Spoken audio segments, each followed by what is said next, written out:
Alright, story time. This is Gene from Genshin Impact. I've never played the game. One of my buddies plays this game, so maybe he knows much more about it than I do. What is her reason for joining Nioh 2? I don't know.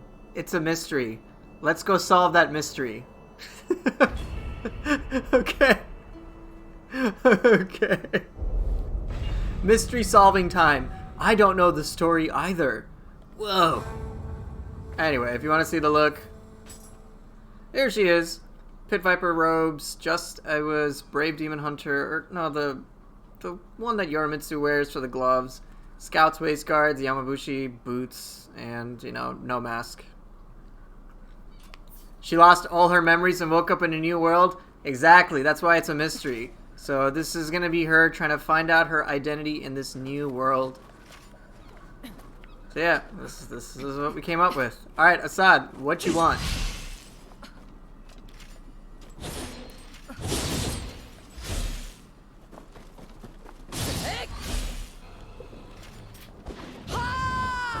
Interesting, a deeper voice. Some might say she's a stranger in this paradise. Plot twist, Pufalama's in his Yokai. Yes. They've mistaken her for Maria's sister, so now people are after her. Yes. It's a pretty deep voice.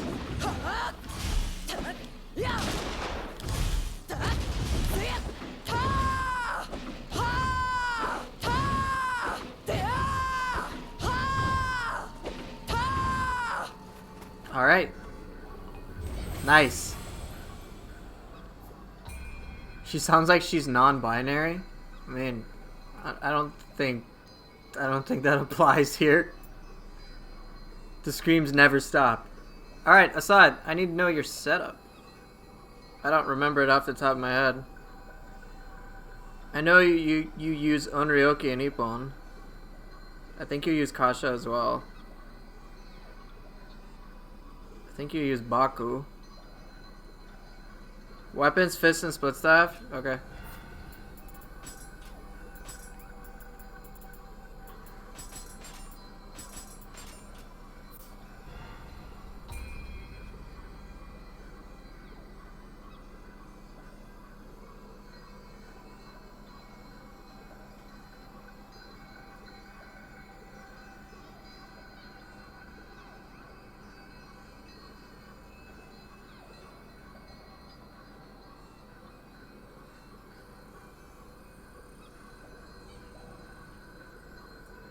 All I've seen, I don't know the Guardian Spirit and Cores. I haven't seen any of that.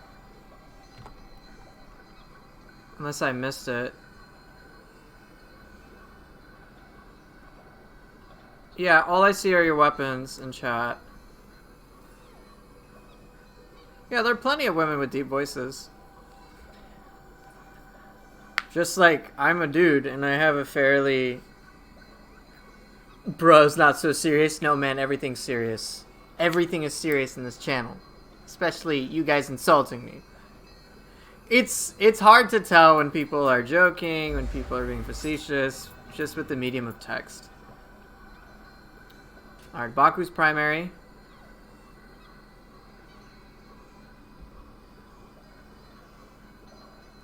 With Ippon, Kasha, and Karaoke. Okay.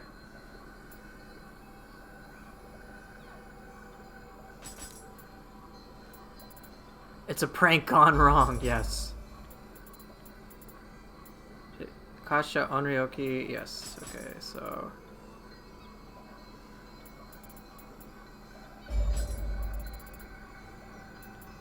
Where my Kasha at? Okay. Jeez, this is a lot of anima. Anima bonus, inflict ailment, damage taken, cube balls. Anima charge bonus, Amrita gauge. Yeah. Secondaries with Gozuki, Big Head Baby, and Otakemaru. Okay, but oh, you're using the Guardian Spirit all? Just to be clear.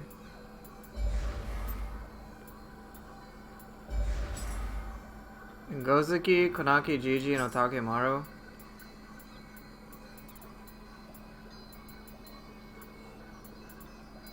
Okay, just wanted to verify.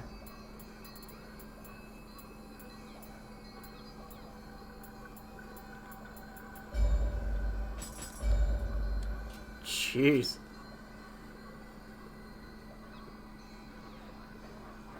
Yeah, the thing is, Hey, what's up, Jesus and Tequila? Thank you so much for 9 months. You are definitely a sub, baby. Sometimes, I mean, the thing is, those who are transgender already get not only made fun of, which is the least of their problems, it's... they literally can get killed. So, it's unfortunately much more serious. It's Nightmare Bringer? Okay.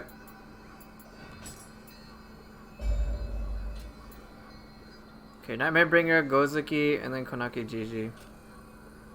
You know you'll get canceled? The whole idea, like... It's not about that. Like, I'm not... it's not nothing to do with that. Taking social media nonsense aside, which is a whole other topic, the thing is, those in general who are not a part of the majority will get screwed over in some way, shape, or form. Like, it's really apparent to me as a guy, and I know I don't have it as good as other men do, but it's so apparent just how subtle, like, sexism really, it's just so pervasive in such, like, sometimes benign ways, but it's just very frustrating. It's like, this is super, like, innocuous compared to other stuff I've seen firsthand, but it's like, anytime I go to the VA with my wife, because she's a veteran, they almost always assume I'm the veteran. They never, like, maybe 1 out of 10 times someone will, like, ask which one is the veteran. They'll like, talk to me. I'm like, I'm a civilian. I'm just a normal dude. My wife's the veteran of the United States Navy. You know, and with that comes the assumption that men are the ones in the military. And you can say, yeah, there's some, like, men do join that too, but women do as well. And so it's just very, very frustrating. And it's not like, I mean, I've experienced and seen firsthand overt sexism on behalf of my wife, and it's so incredibly frustrating.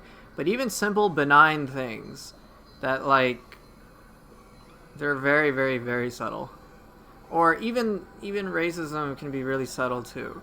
And it can be very frustrating, because there's always the automatic assumption I'm a computer engineer. Like, yeah, funny.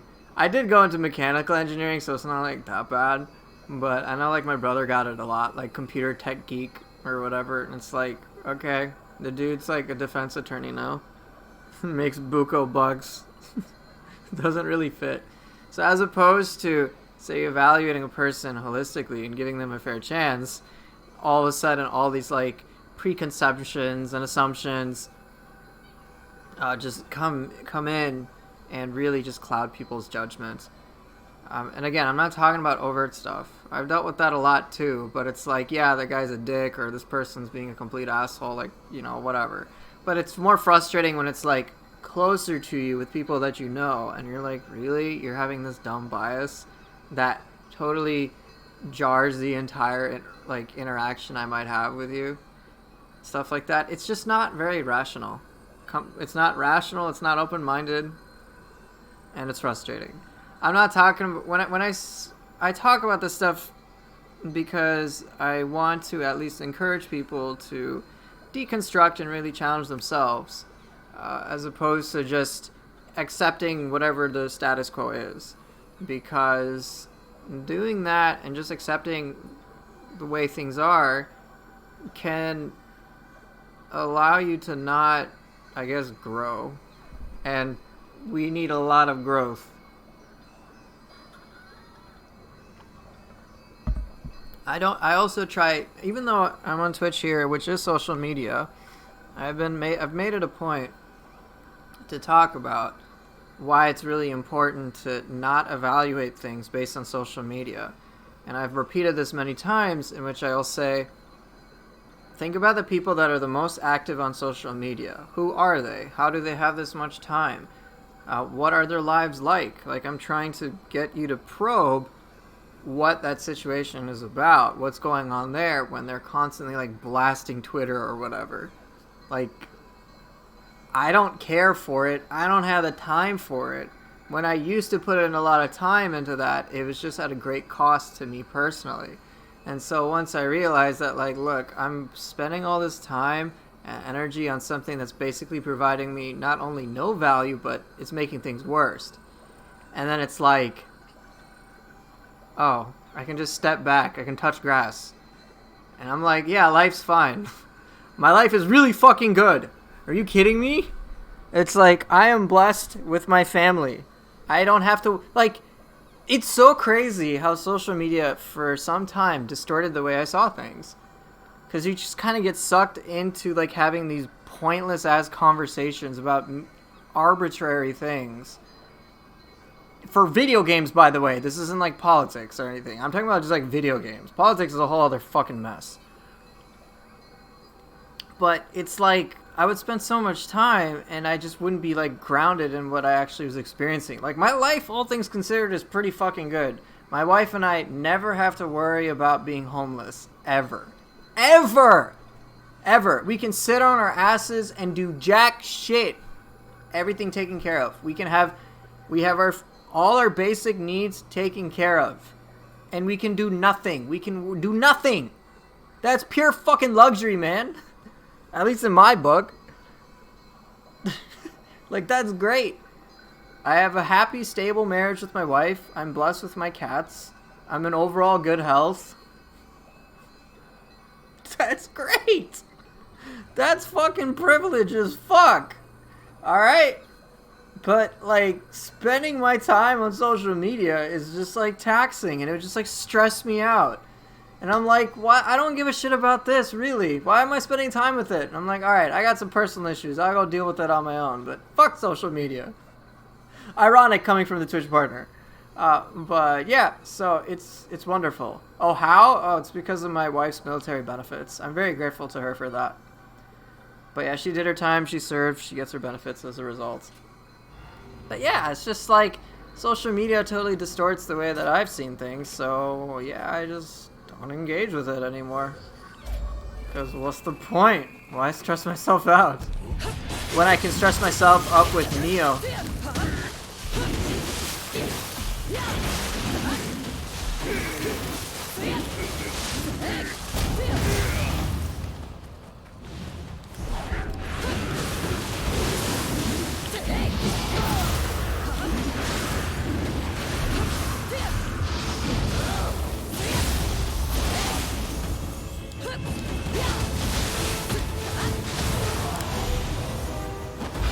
Yeah, like, social media Twitter wars are fucking dumb.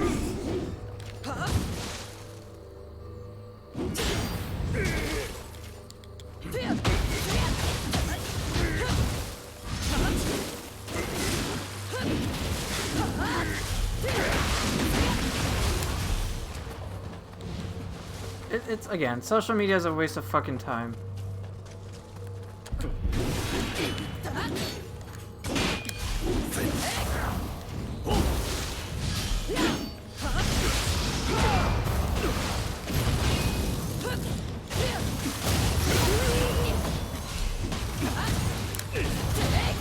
Dear Lord, Kasha was not valuable in that fight whatsoever.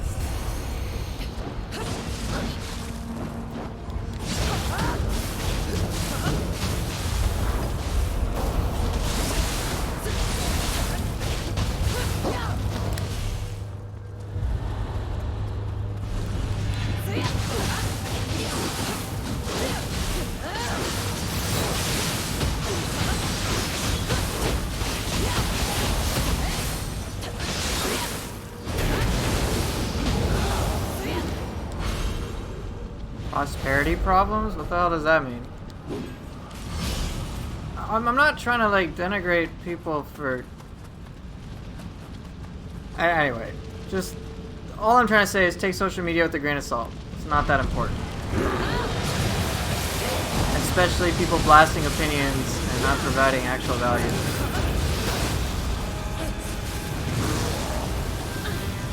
Oh, I died to the wheel bunk.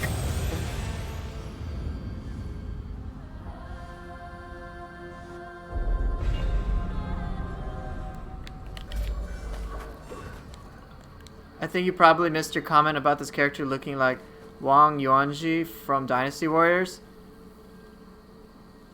I haven't played Dynasty Warriors, so I can't say, but I'm just gonna say, sure.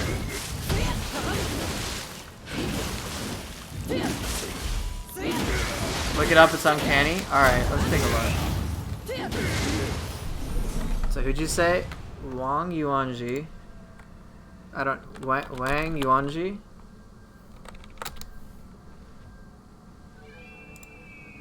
Alright, let's see real quick.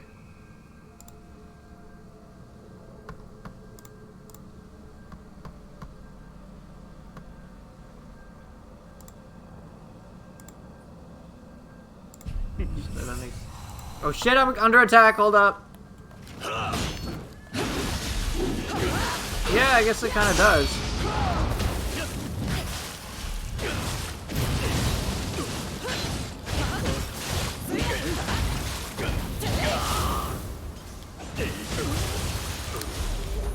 Cool, I guess. Yeah, I guess it does look kinda similar.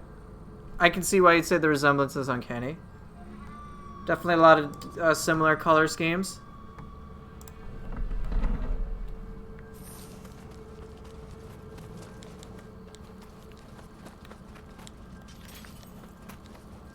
Wait, what's going on? We're talking about healthcare? Shit escalated quickly. I mean, people can have problems all across the world. Like, just because one person may have worse problems than another, doesn't mean that the person who has an easier time should be ignored. I've heard this, like, I'm sure many of you have heard, but you should be grateful for this. There's starving children in Africa. It's like, yeah, but what does that do for my problem? It's just like, okay, I guess you want me to be grateful for what? For the food? I am. That's not my problem. Oh shit, I'm gonna die! Nope, I'm not. Onryoki saved me.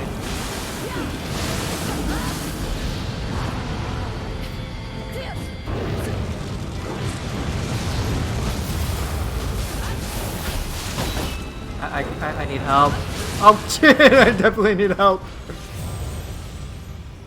Well, people moaning on social media over minor shit, like, let's talk about video game details. Or like, even YouTube comments I get, I'm like, you're complaining about this shit? Like, really? It's like, who gives a fuck? Really, man.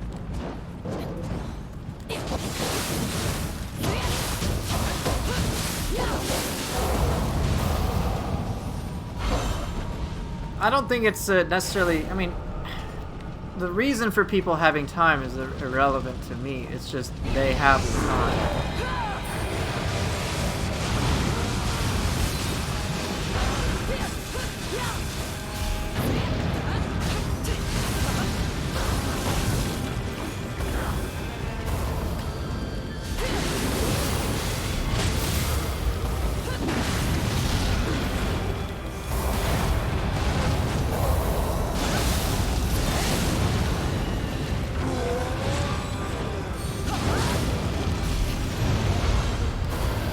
Hold up, Assad. I did see your message. Give me a moment.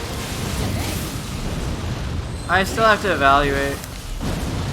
But I can tell you.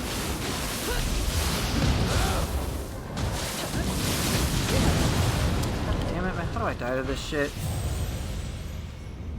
What do I think of the setup? I think there's a lot of overlap between many of the soul cores, so I wouldn't use them.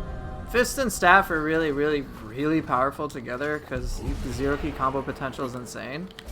But in terms of a lot of the soul cores, I wouldn't necessarily use them together. And I'll tell you which ones and why.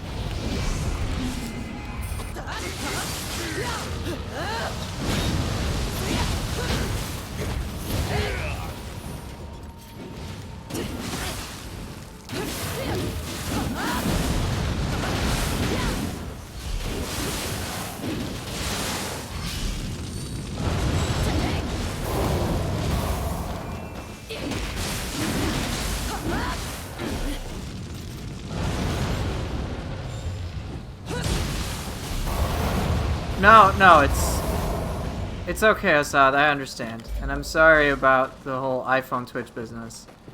All right, so in my opinion, Fist and Split Staff, of course, are phenomenal at doing zero key combos. You've got literally a bajillion hits you can do with Staff if you know what you're doing, and Fist overlaps with that a lot.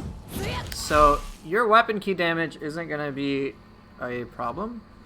But I think when it comes to soul cores, I think Gozuki, Konaki, Gigi, and Ippon occupy a very similar territory. So I would probably just pick Gozuki over those three. You don't really need Gigi when you got Gozuki. Like, it's 3 extra anima, sure, to use Gozuki.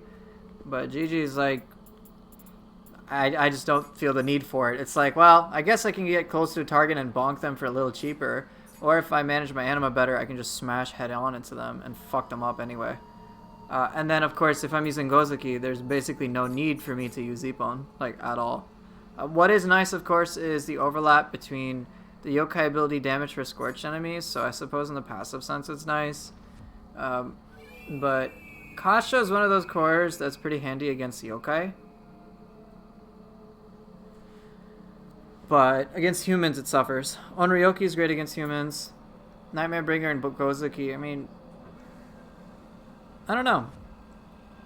I know I wouldn't have Gozuki, Konaki, Gigi, and Ippon at the same time. Nightmare Bringer, fine, as a big damage dealer, and access to confusion is fantastic. Onryoki, I think, is great. One of those underrated cores. If you can manage to get Life Drain Yokai ability hit on there, I think that's phenomenal. I think the Soul Core is like super damn good.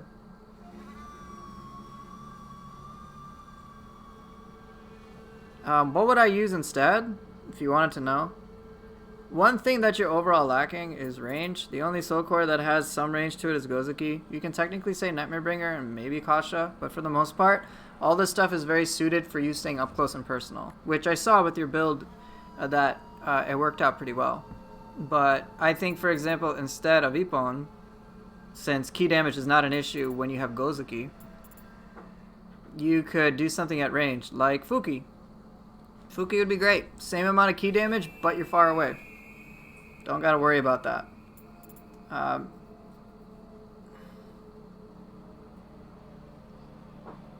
Yeah, and that's totally fine, Assad. If it's how you want to play, it's how you want to play. There's no criticism of that. I'm saying what I would do differently. Obviously, this is very powerful for the purposes that you have. It's depth 30 proof. You showed it to us some time ago.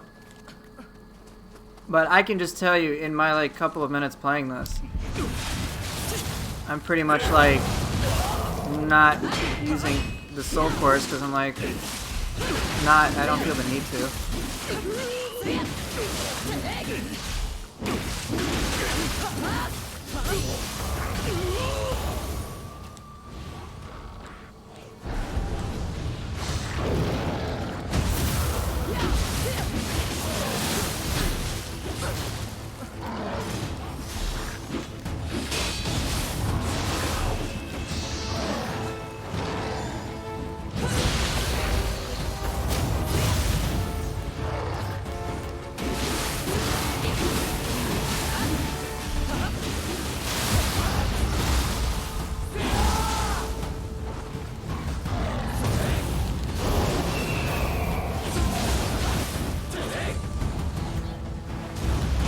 You want to see my choices? Sure, after I kill this Yoki.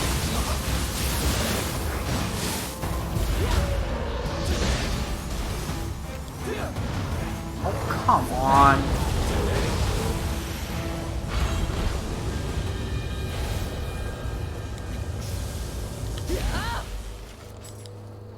Sure, I'll swap stuff out.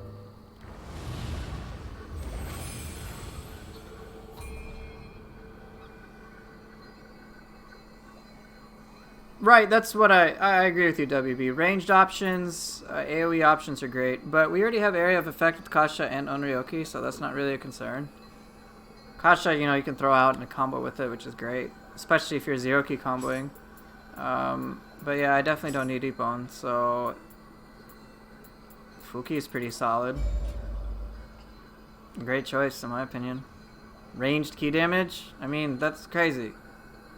Stagger is not an issue when you have Gozuki. Now, in terms of... one thing that is very clear, though, is that your anima generation is very important, which it seems like you have some. But we have 6 cost, 7 cost, 6 cost, 10 cost, and 8 cost cores, which, in my opinion, means we need something that...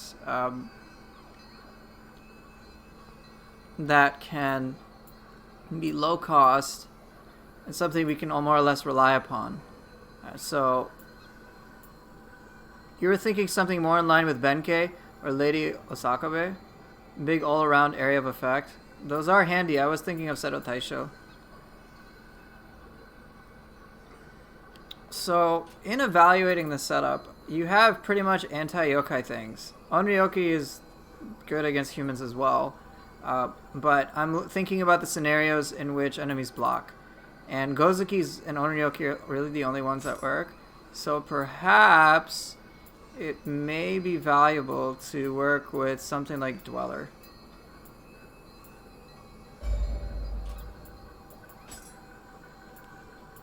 Something quick. Hey, what's up, lol? What's today's story? Jean from Genshin Impact lost her memories. That's it.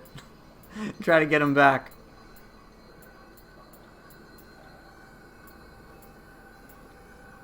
You could go with Kiryoki, but again, we have the issue of we have very expensive cores. So we can try this out with Dweller, see how things go.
Trusty Dweller had your back today, smacked Ren out of the air.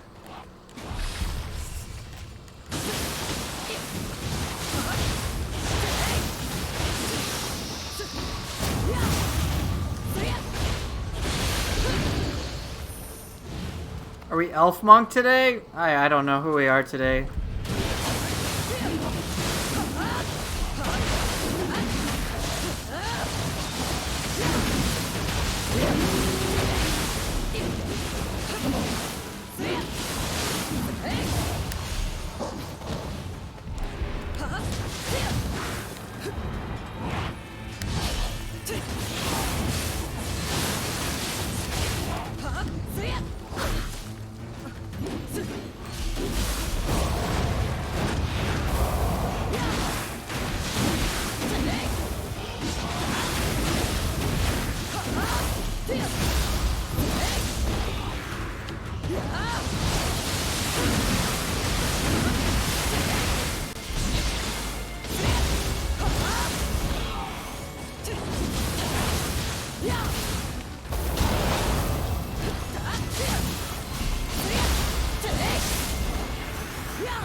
What's up, Gay Luigi? How are things coming?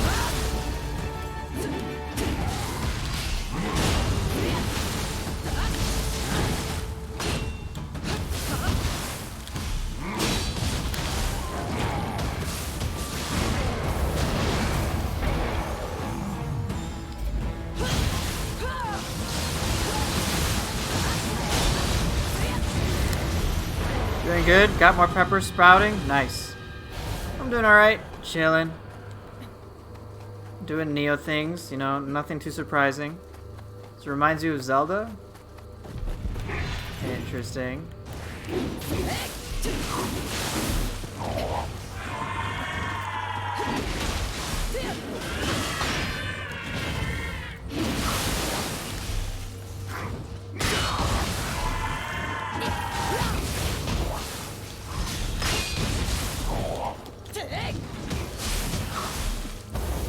Hey Toshiro, how are you doing?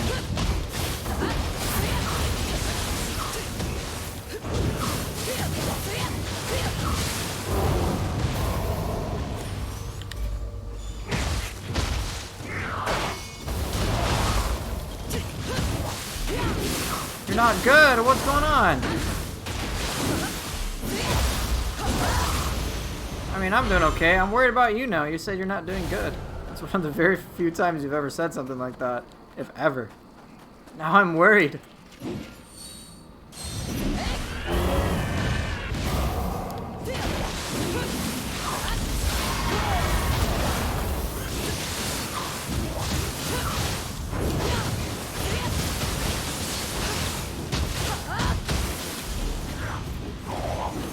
Your throat hurts. You have a hard time swallowing. I'm so sorry. I hope that goes away really quickly.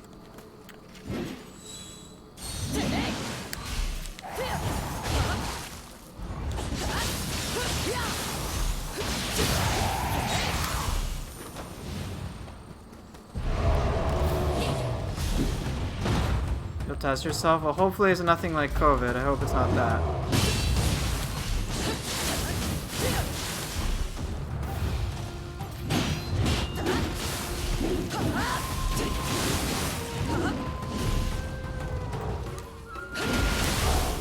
Will I play Final Fantasy Origin? Yeah.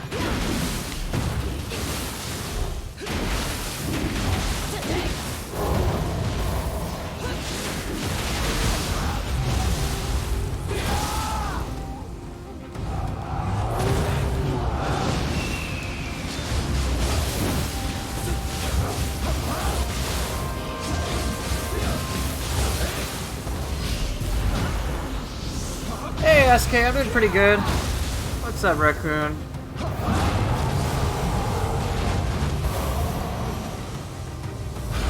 F in chat. Hopefully it passes quickly. Yeah. I hope so too. I hope it's not COVID.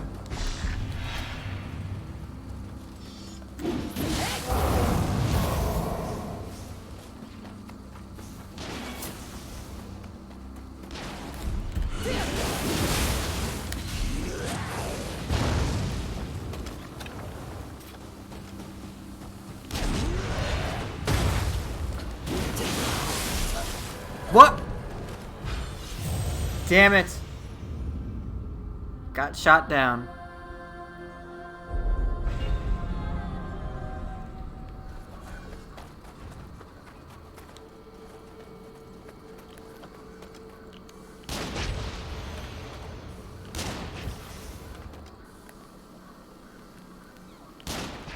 You got mad sinus issues and about once a month. I hope it's not a COVID phase. All the best. Yeah, it's rough.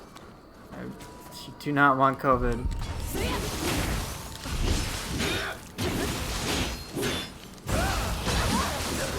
Oh dear. Oh, goodbye everything I had.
Staff finally began to make sense to you when you realized you can hair kick and pull you from high stance, extended heavy range, into low shin crusher range. Pretty crazy, huh?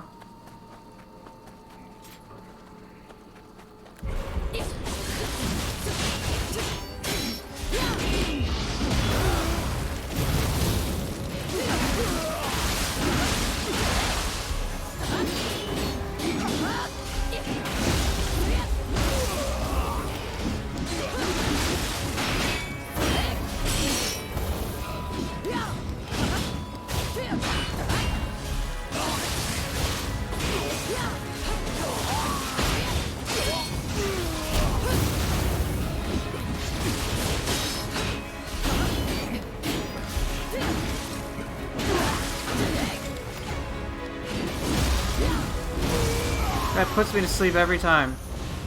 All he does is block. You found a scythe in Elden Ring, but it didn't compare to your time with the Switchglaive in Nioh 2. Yeah, don't compare the two. You probably won't enjoy Elden Ring if you constantly compare it to Nioh 2. Case in point, me.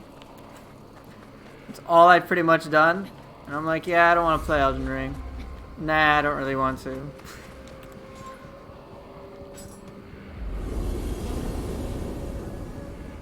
From what I've seen, it looks cool to explore in the game, though. But I don't really want to fight anything. Oh, yeah, white tiger. Okay.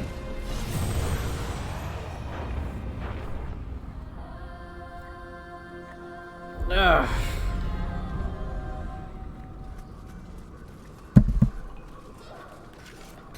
I gotta resist the urge to confusion bomb this guy.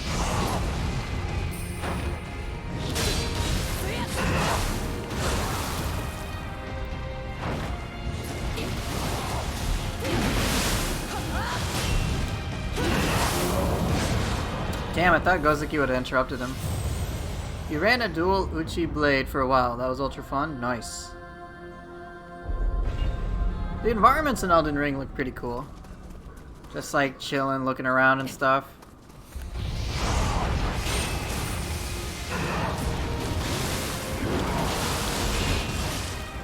Oh, guess that didn't work.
Damn, I should have tried to do opportunist instead of chain it.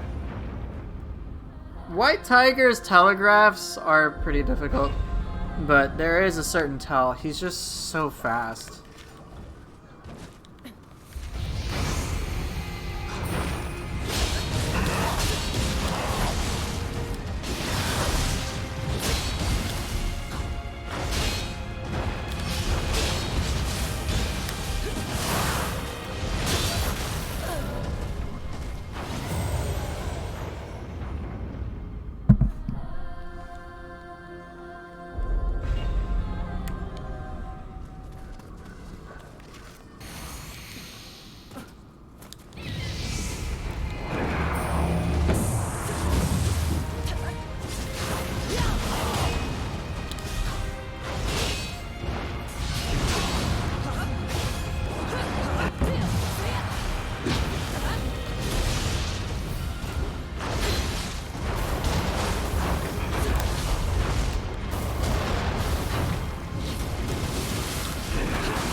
Damn it.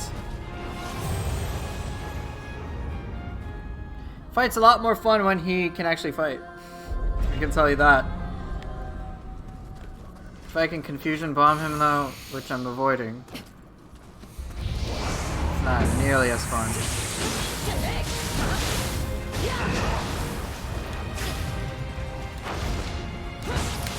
Yeah, he's fast in that. Oh shit! Oh boy.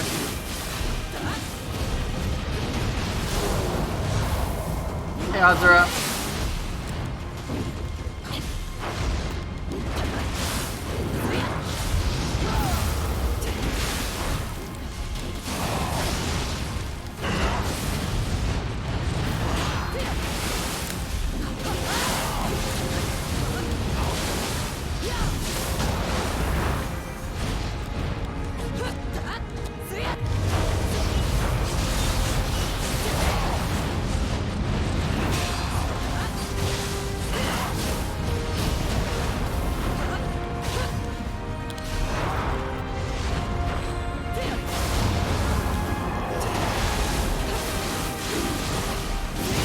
Azura, that's not my name, you know that.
That was a lot more fun since I actually had to fight him as opposed to destroying him. So I was inflicting corruption a lot, so I avoided using Kasha and Nightmare Bringer because then he just would have died with confusion. It's weird that White Tiger, it says in the tooltips for him that he's resistant to confusion when it's the entire opposite. It's like, no, he's very vulnerable to confusion. He is entirely helpless.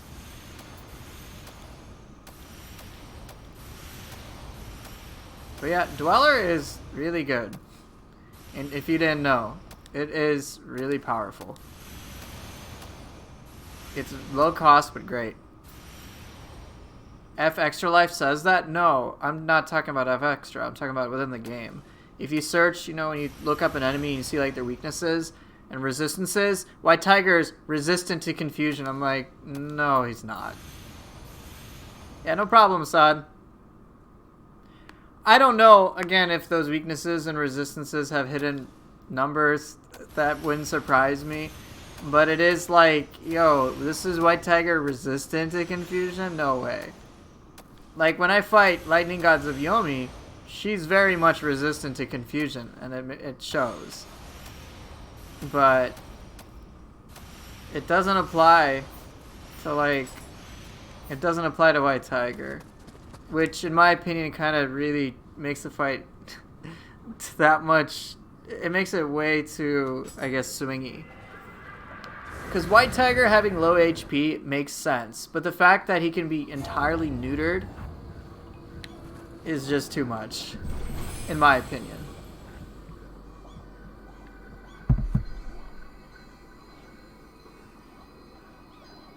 Right. Exactly. If White Tiger was resistant confusion, you'd die, because you can't zero key combo him for like 30 seconds. Exactly. You just don't have that option.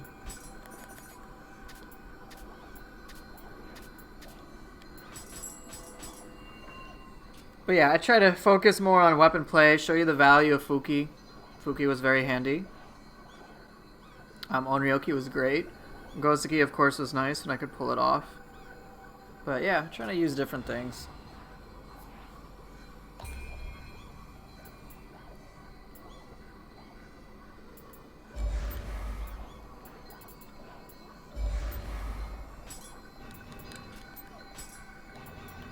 Alright, what would you guys like to see? Let me know.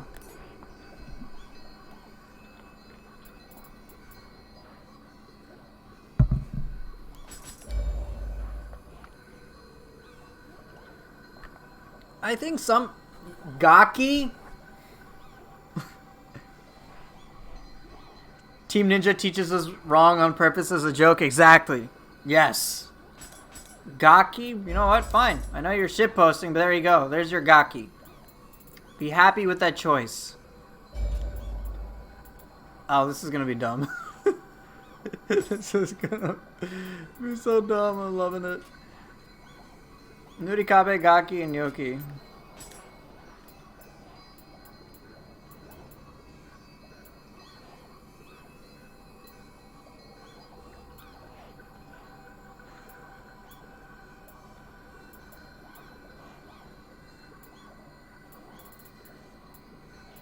You know, I might as well just use Otakimaru. Fuck this. Fuck this game, man. It really don't matter anymore, do it. I know who I'm fighting, so they're just gonna die. In fact, I'm gonna get the fart core.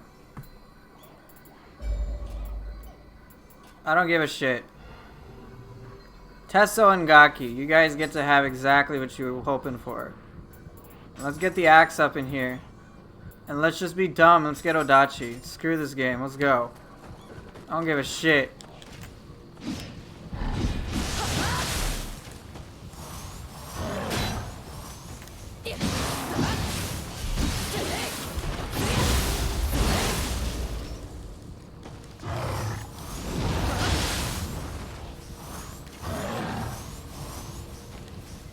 The irony. Tesso does no damage, but it does more key damage than Ippon.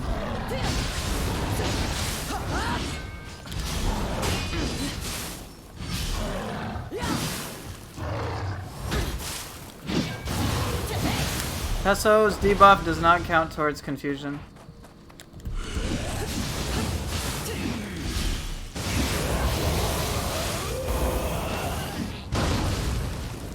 Fuck this gamey chance as he binges another 10 hours. Hey, you're right, but you don't gotta make that any more obvious than it has been.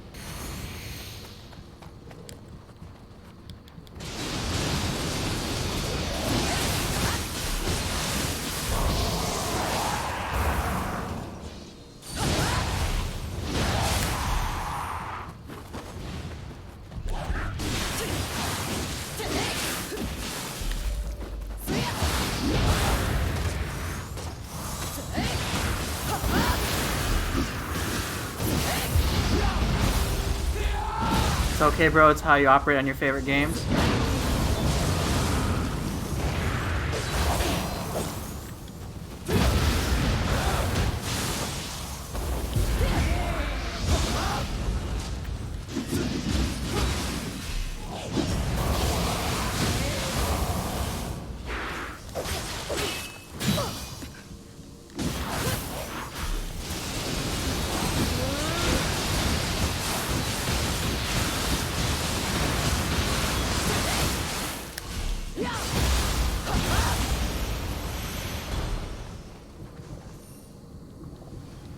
I just don't give a fuck right now. I use Nightmare Bringer, might as well use Otakemaru.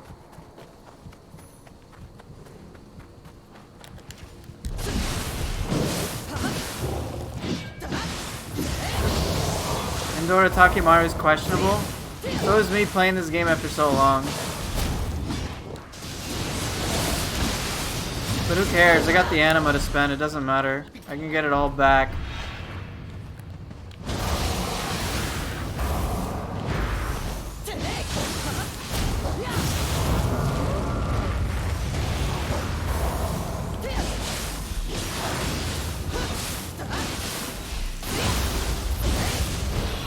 Can just get it all back, who cares? Kill all these fucking things.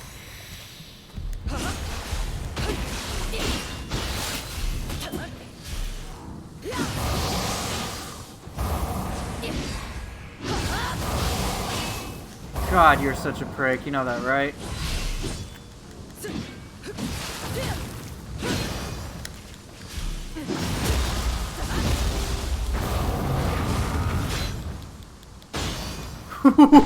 What is this?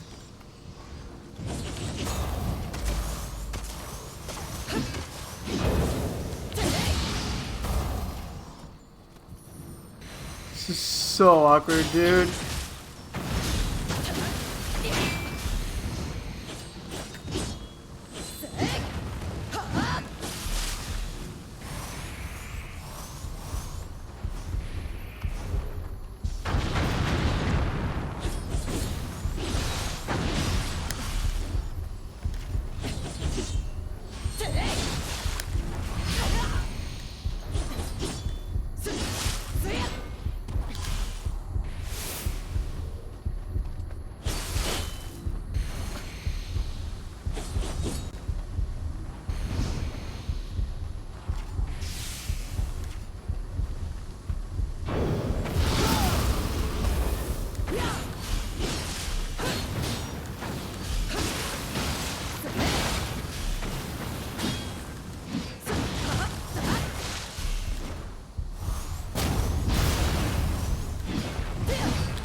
Dickhead. Nioh PvP was pretty fun. Yeah, it definitely was. I don't know how they'd balance it for Nioh 2, but if they could do it, I would love if they could do it. It'd be awesome!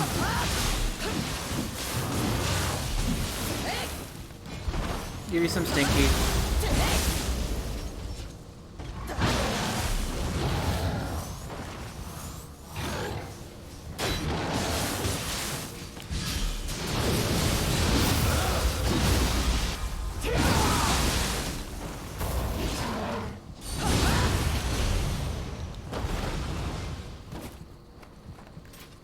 The fact that I have anima to spam, not even spam, but just use the Otakemaru relatively frequently is crazy.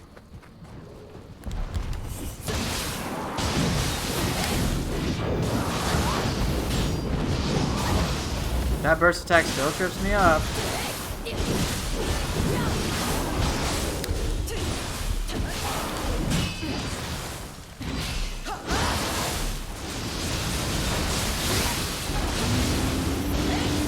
Soulcore's beast.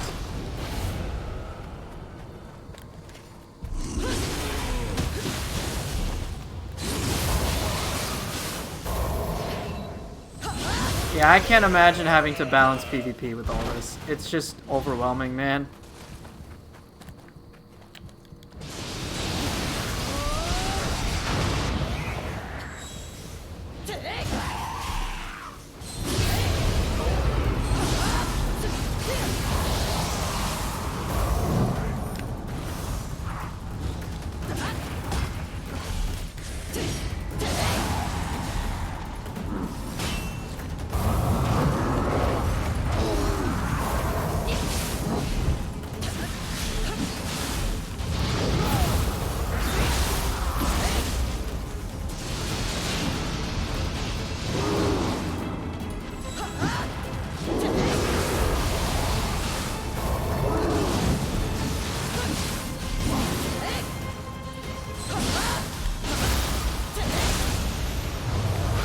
hate this fight with the mandatory Gaki group. Me too. Here, take that. No balance necessary? Oh dear lord. And the Fuki Aberrant too. That one ain't too bad to me because you can isolate them. But I can understand why that would frustrate you.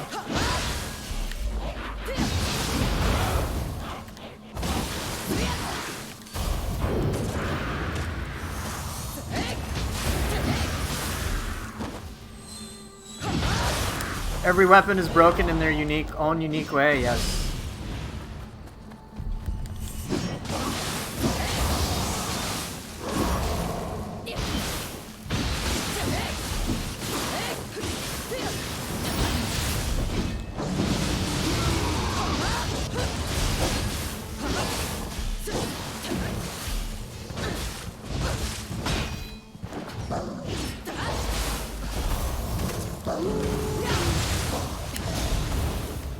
Switchclave is literally broken? Explain.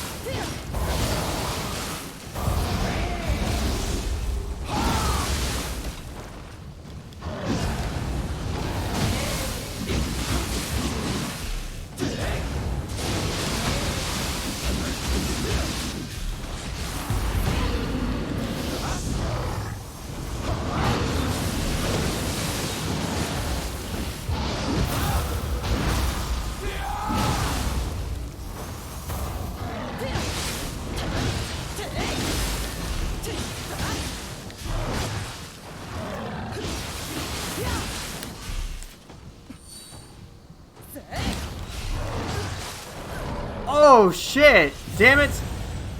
It's a trick weapon with hinges and contraptions, you see. Ah, I get it now.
I should have waited for the lumber chop? Okay.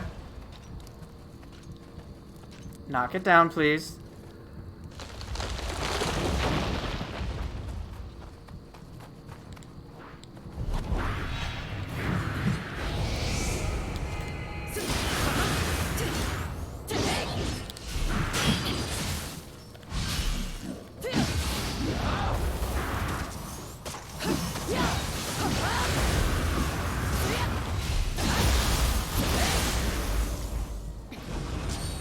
The sad part is if you've never done a single day of engineering, but video games force engineering principles into you. I know. Rough times, isn't it?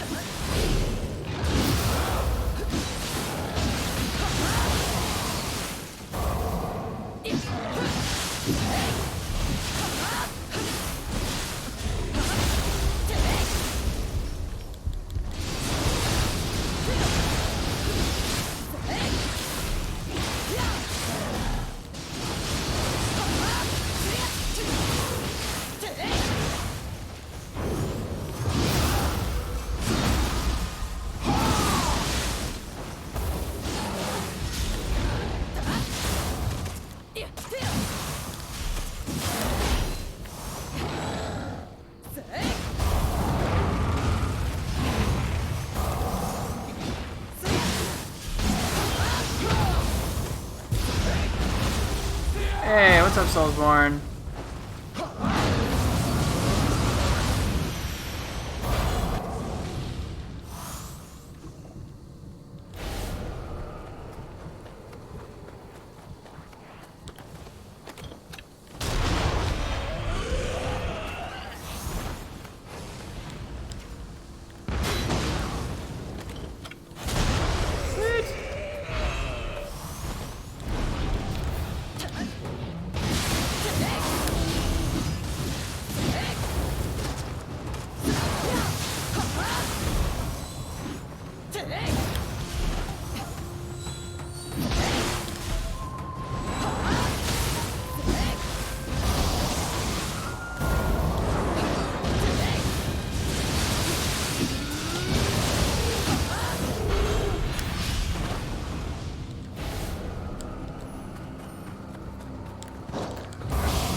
All right.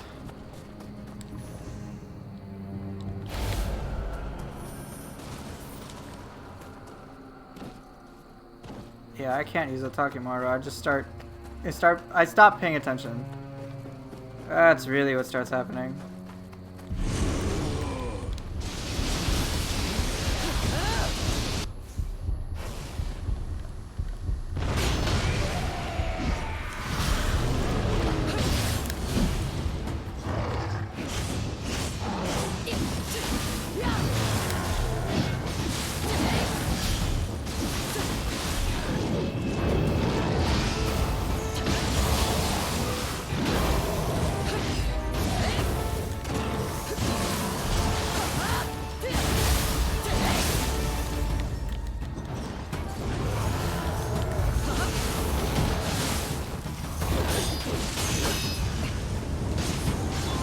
Whoa, whoa, whoa, hey, whoa!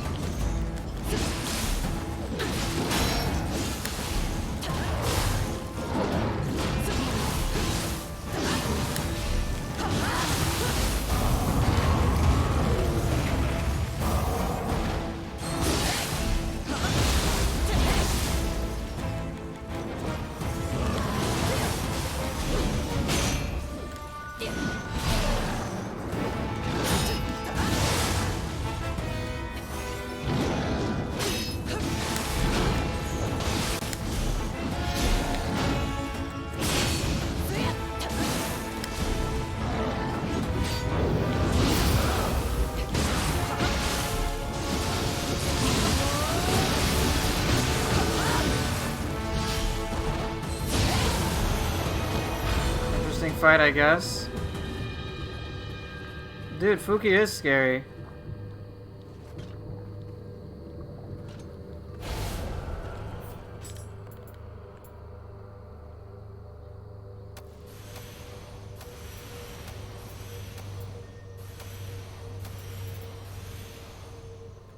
I killed the Aberrant Soldier, isolated. You can just activate the Aberrant Soldier on its own.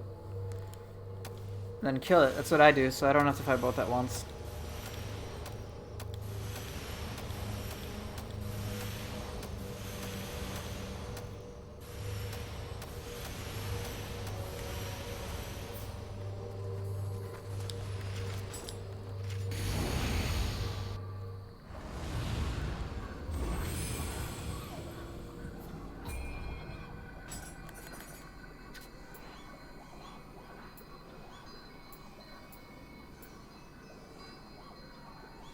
It generally does if you get too close.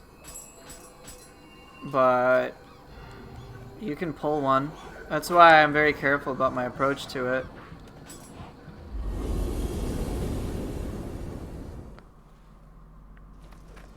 Alright, who's boss 2?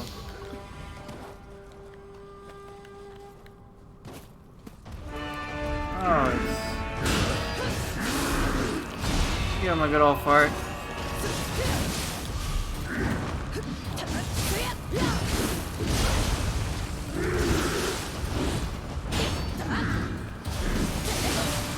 Whoops. Gotta be a little bit more careful with where I spread the stink. Ugh.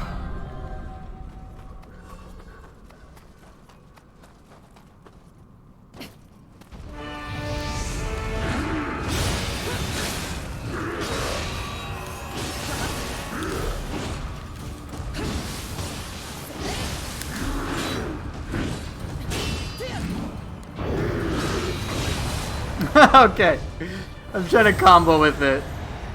All Tesso does is key damage. I mean, yes, it makes people stinky. Yeah, it's from deep within for Tesso. Offensive odor. emit a pungent gas from deep inside. Nice.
Yeah, this song's awesome.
Literally just farting on him, and you can see the key damage.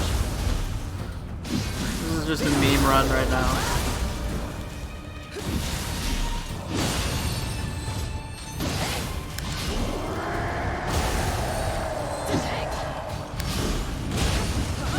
Whatever. I wasn't really all there, but you got to see Tesso key damage, which is pretty fucking hilarious. Hard to pull off, but pretty silly that I can't at all. Just fart on him, do more key damage than Nippon. They obviously gotta stay in, but still. Ugh. Alright, I got the memeing out my system. Okay. Oh, DLC 3 level. I got the memes out of my system. Literally, farting and throwing gakis at people.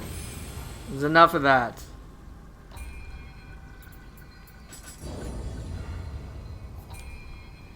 Why am I farting with your waifu? I didn't realize this was yours.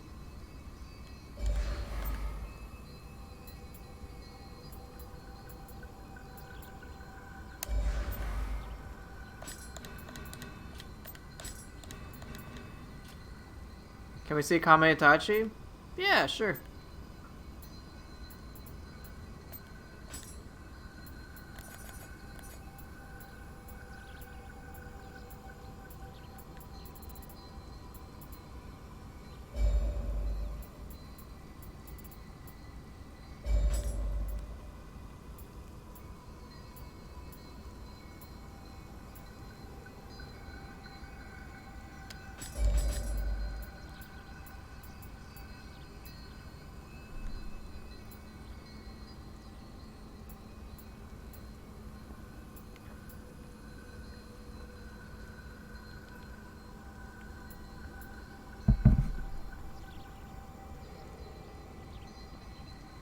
Really, all the corrupted humans have awesome boss themes? Yeah, there's a lot of great music in this game.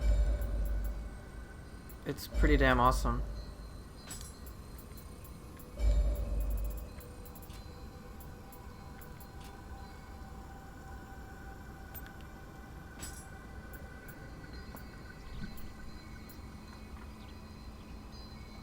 Do I ever fart and smell under the sheets? What? No.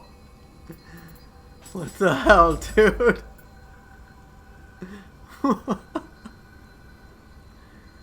Are you sorry? No, you're absolutely not. Not even remotely. And I know you're not.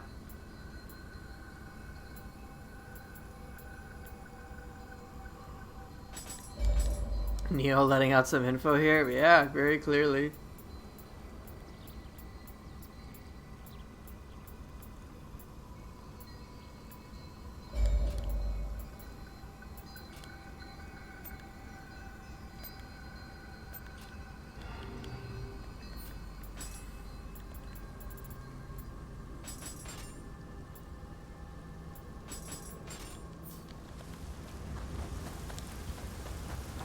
Nioh asking the hard questions?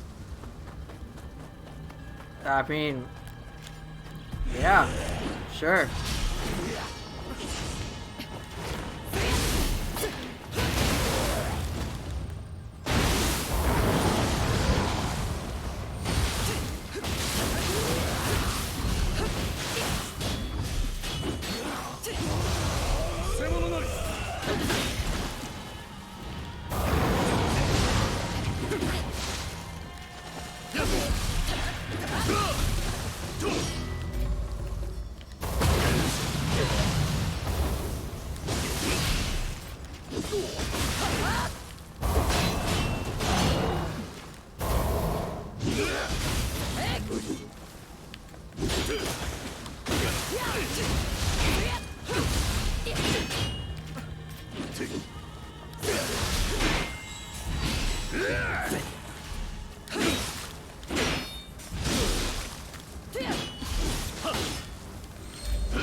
Hey, what's up?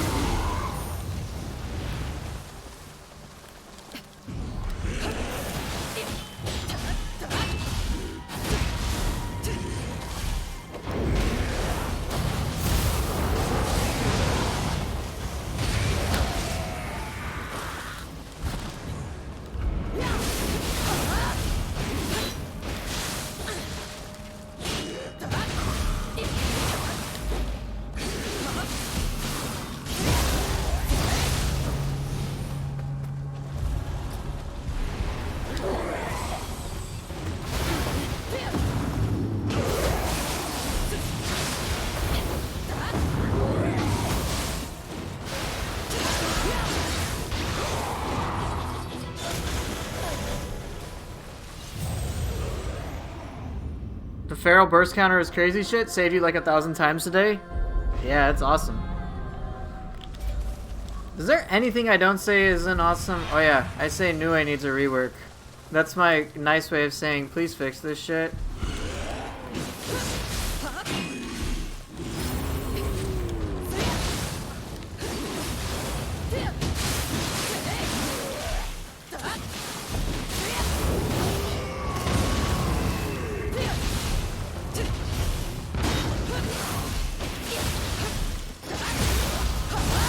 Yeah, Nioh's Soul Core. I'm like, please hit. Don't talk about Gakis.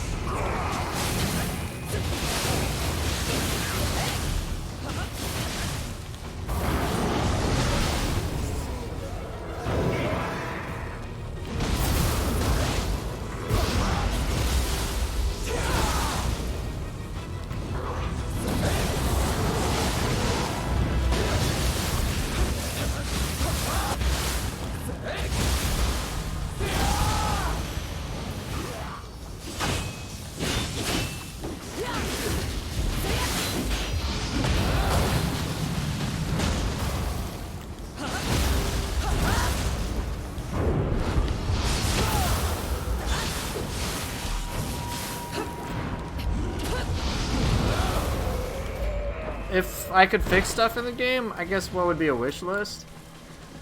Improve hitboxes and tracking for various abilities. Make humans more interesting. Reduce RNG. Stuff like that.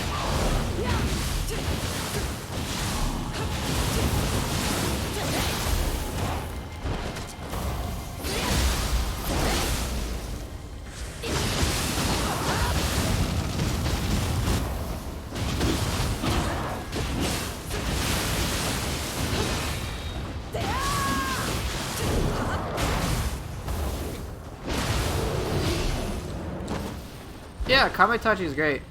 You'd love to see me play Elden Ring. I'm not going to be playing it.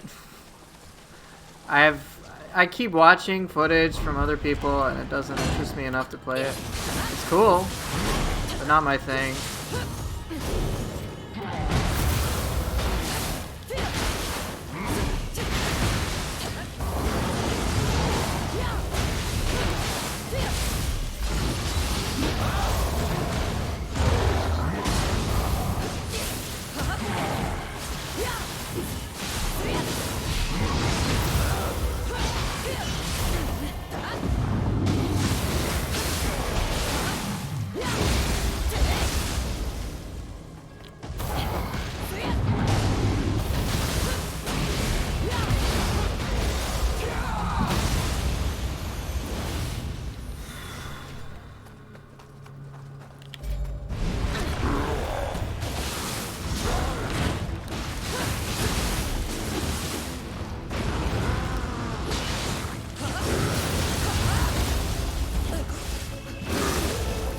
I might destroy it, but it doesn't. I just don't think I'll have any fun with it.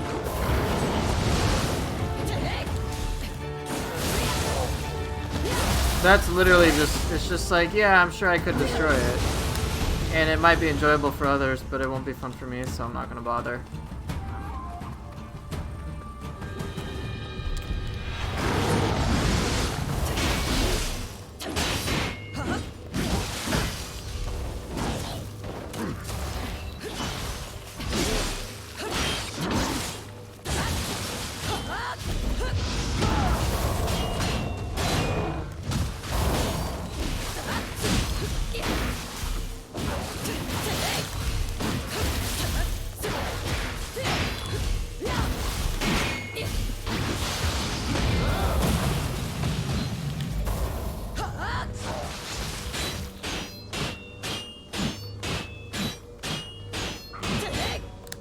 The hell, man?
Dude, why does this guy suck so much?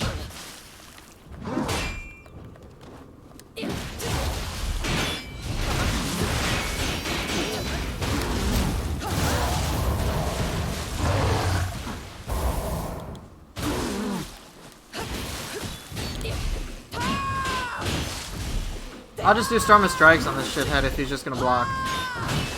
Because I'll kill him slowly at least.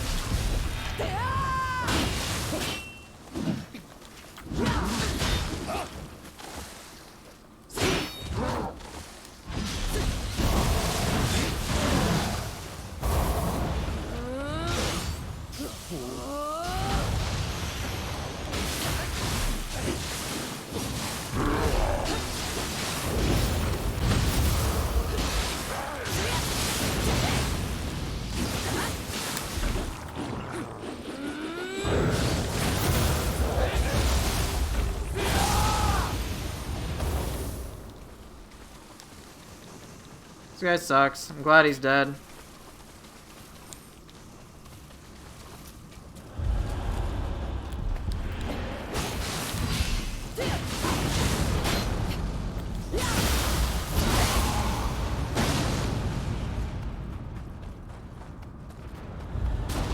A lot of the fixes you'd love to see are minor technical issues, but there is one design element you'd love to see fixed, and that is the inability of Feral and Phantom Burst counters to deal with certain attacks. The counter thing is likely very intentional. I mean, they have their pros and cons on purpose, but I mean, I can understand why you feel that way. They probably wanted to encourage players to use more than one.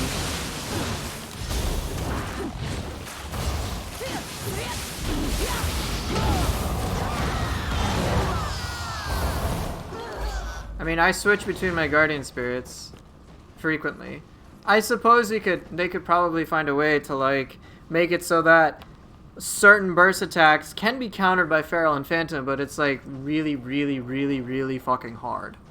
In the same way, it's really difficult with Brute. Brute you can technically use anything on, but it's very difficult to do it on certain attacks. So maybe in some way they could do that. If they could, that'd be awesome.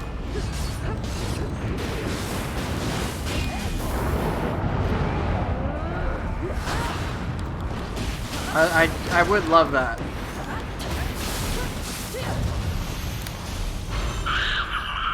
Like Ongyoki or even like Ubume, for example, using Brute on her is, you can do it, it's just very difficult. There's certain attacks where Feral is easier to use, Phantom's easier to use, but then there are some attacks you cannot counter no matter what unless you're using Brute. So maybe they could find a way to change that, I don't know. Seems like an interesting idea, I'd be down for that.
What's the worst enemy in the game other than a boss, other than Gaki? I mean, the whole Gaki thing, if you didn't know, is more or less a joke, but... What's worst? Like, enemies I don't like fighting?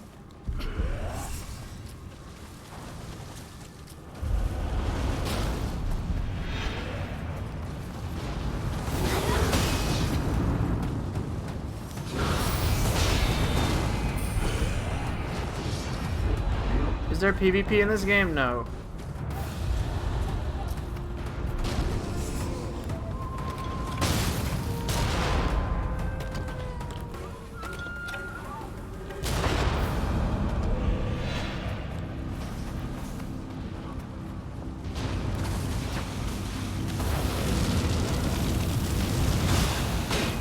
Very difficult enemies.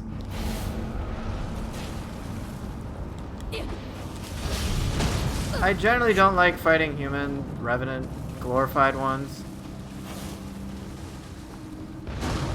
They all bore me no matter who they are. But then again, you said dojo bosses and they kind of qualify as that.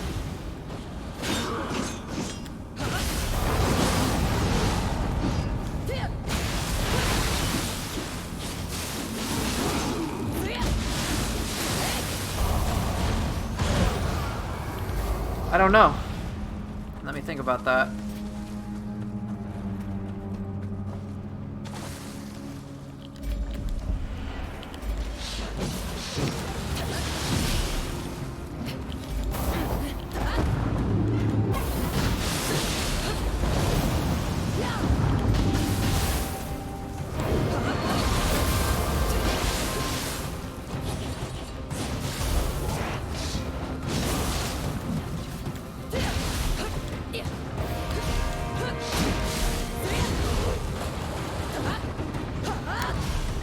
So weird, man.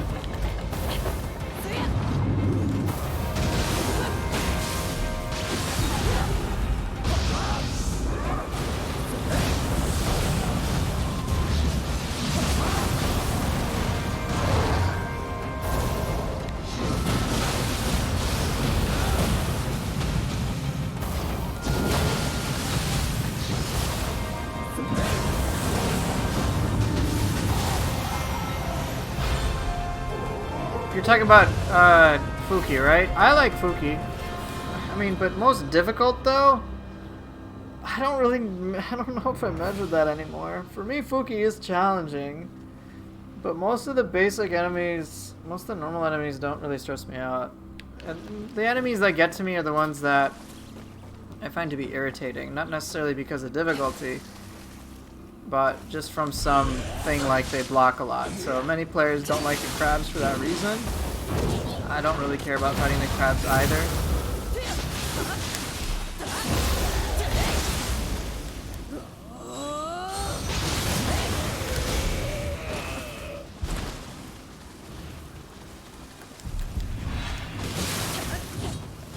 What's my least used weapon? Maybe dual swords?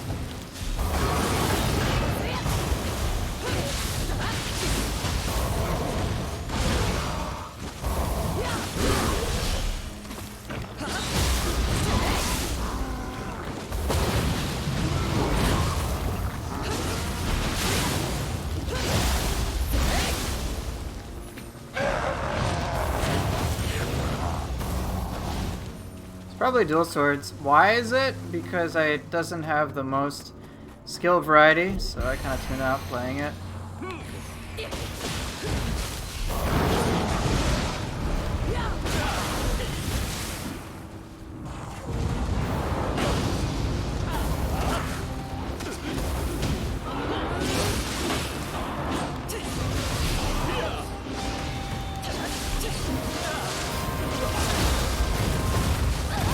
Damn. I don't have difficulty with many enemies anymore. I mean, obviously I've played this game a lot. Certain bosses give me trouble, but nothing like really is like, oh god, insurmountable anymore. I've beaten everything, so that isn't the issue. Yokai doesn't bother me that much.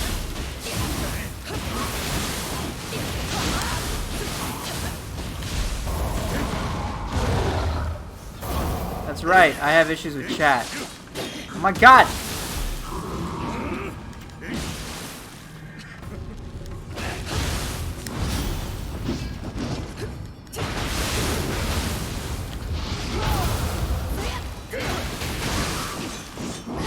Fuck! I'll have trouble with stuff like that.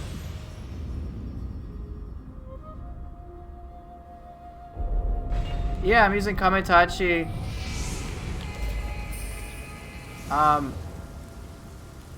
Why does Kamitachi's third hit whiff when you do the Soul Core attack? Because the response time... So the thing is, if you act immediately after Kamitachi, the third one won't come out. You gotta wait just a little bit and to ensure the third Kamitachi comes out. It's just a weird thing.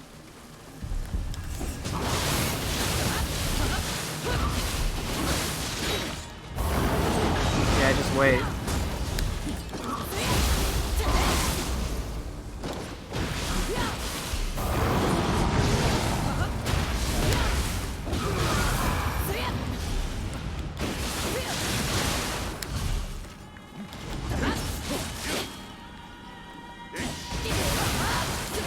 Team inconsistent? Yeah, perhaps.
And remember, you actually speak some Japanese and fuck up the names 9 times out of 10.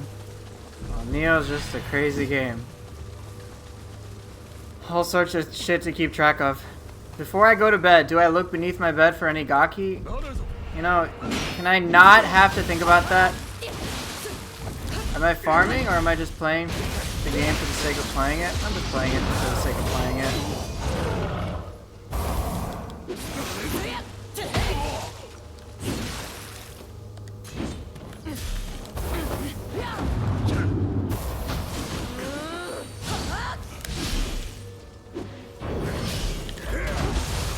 I have to worry about Tesso in my bed?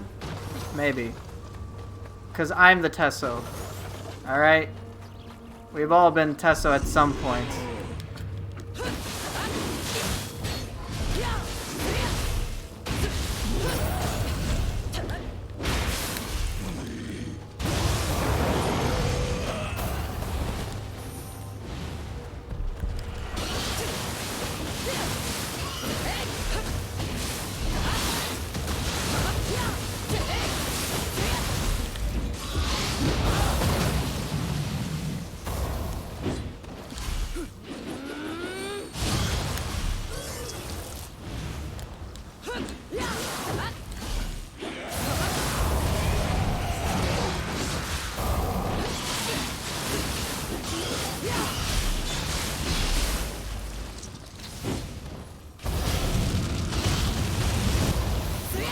I do not have a Gaki as a pet, man. What the fuck's wrong with you?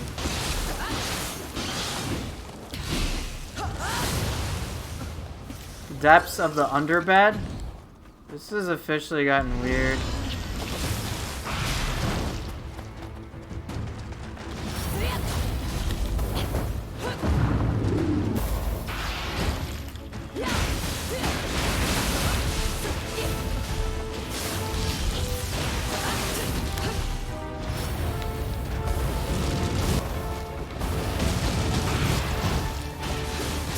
Can you guys not talk about Gaki just for 1 fucking minute?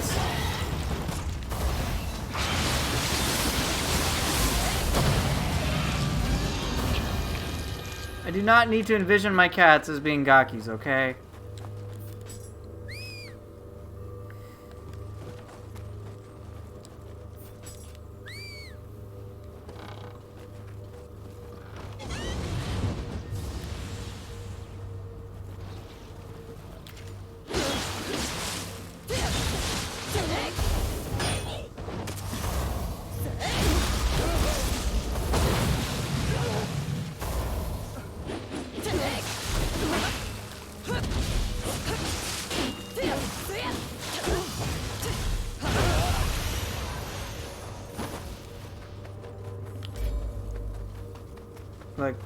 Stop. Please stop.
Did I fall on purpose there? Yes.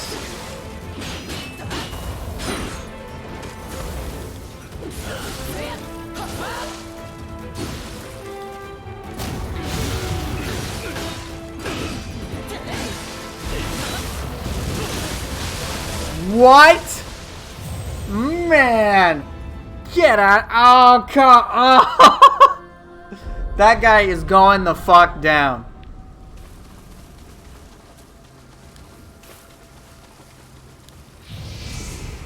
That is it. This fuckface is dead.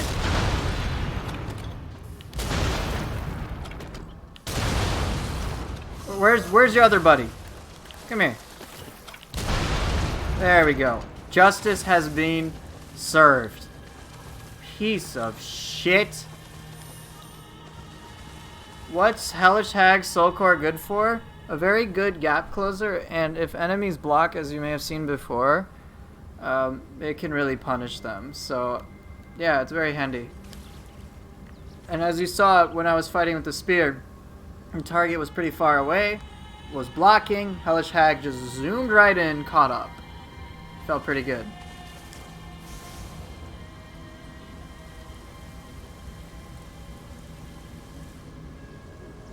Yeah, break is pretty high. You're just hitting once and dodging with swords. I don't know how you combo them like that. It's just practice. Yeah, think of it exactly how Hellish Hags ruins you. It's the same thing. Oh, William.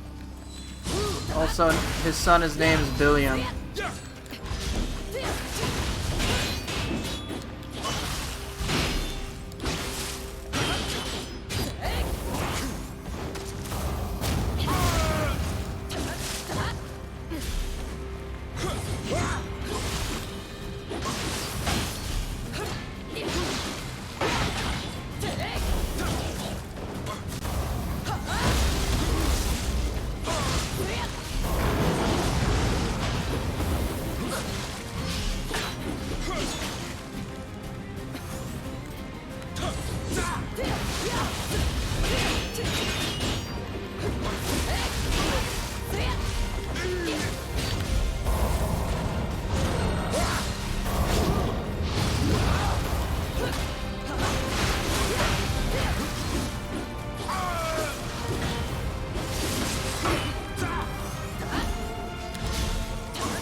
Harakiri? Man, really? Poindexter?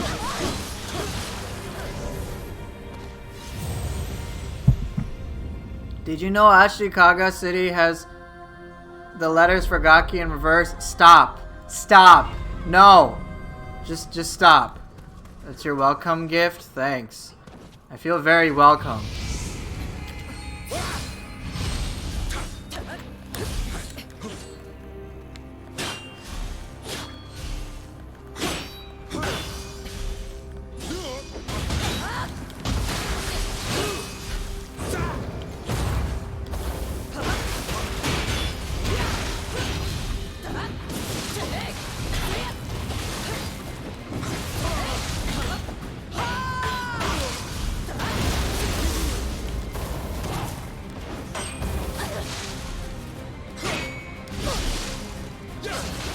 Why can't I parry? For the love of God!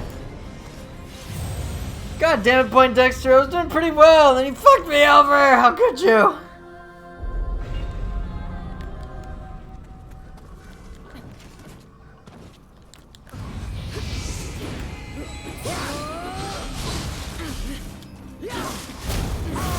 I need the practice anyway.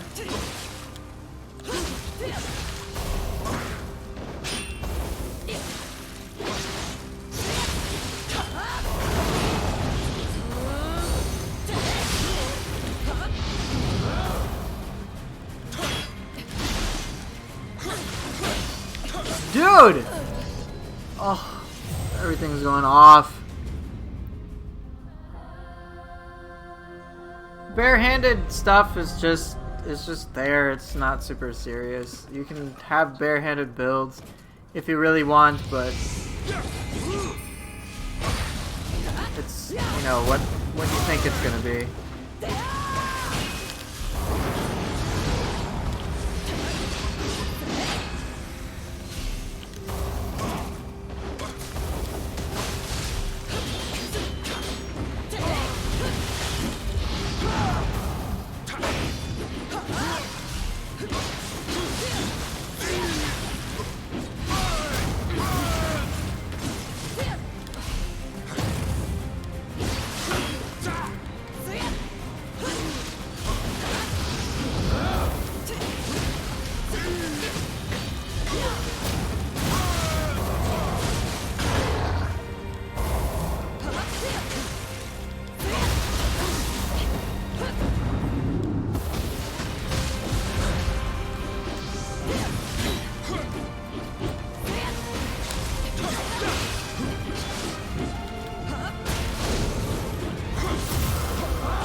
Whatever.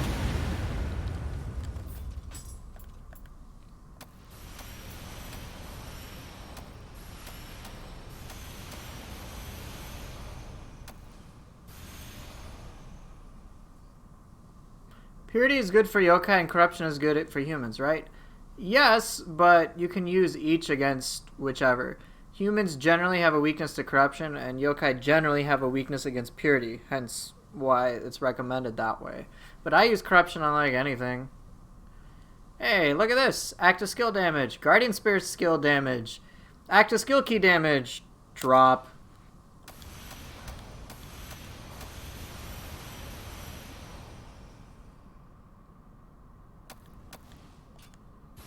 Have I used fists or duels? Yes, I have already used fists.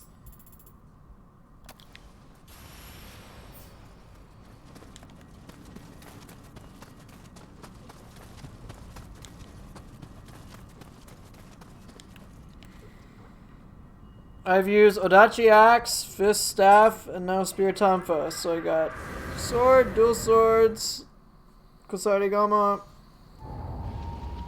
Switchglaive Hatchets. Yeah, Sword, Dual Swords, Hatchet, Switchglaive, and Kusarigama. Dude, I gotta fight Ashikaga, little shit. Is this the nth time you do the depths? Yep. Yep, of course.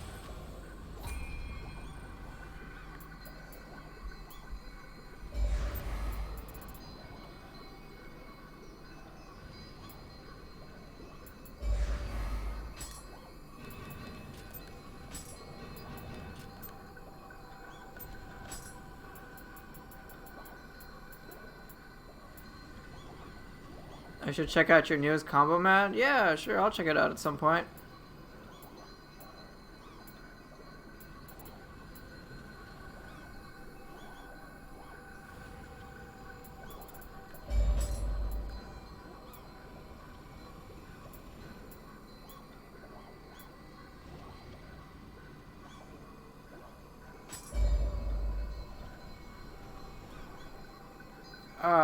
You know how like you go higher in the skill tree, for example in spear skill tree, you first unlock piercing rain and then you unlock a skill above it.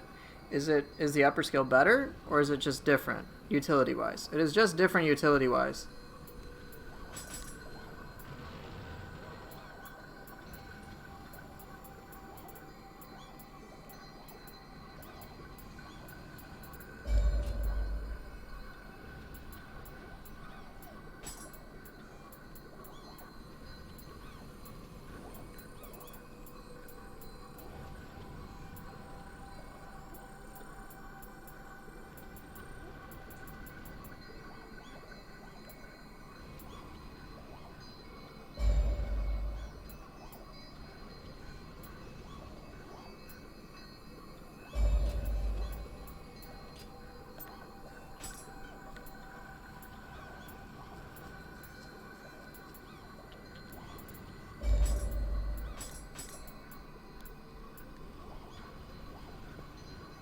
Time for duel, sword glaive.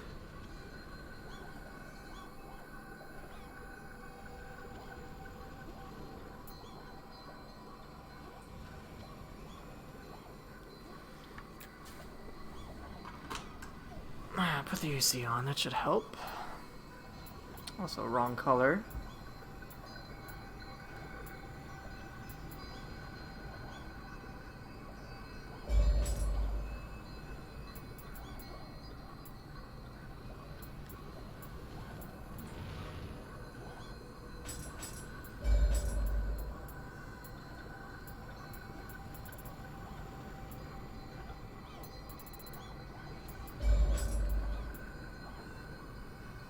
Some skills suck? Which skills suck? Tell me.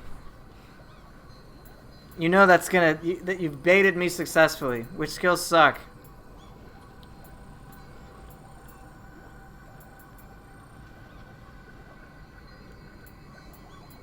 Some parries? Explain. Like I said, you have baited me. Fleetfoot sucks? What? No. Fleetfoot definitely does not suck. Are you kidding me? Skill's fucking awesome. You think Fleetfoot sucks, Azura? Okay, now you guys are definitely baiting me.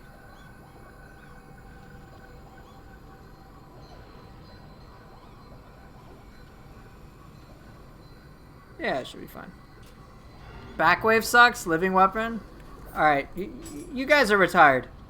Are you saying every soul core and every skill has a use? Yep.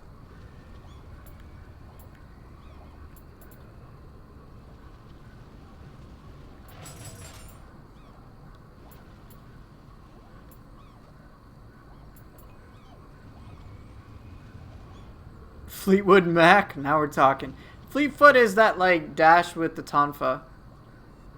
How do you use Fleetfoot? So you gotta press triangle after you dodge, but the thing is with Fleetfoot, it's a great gap closer for tonfa.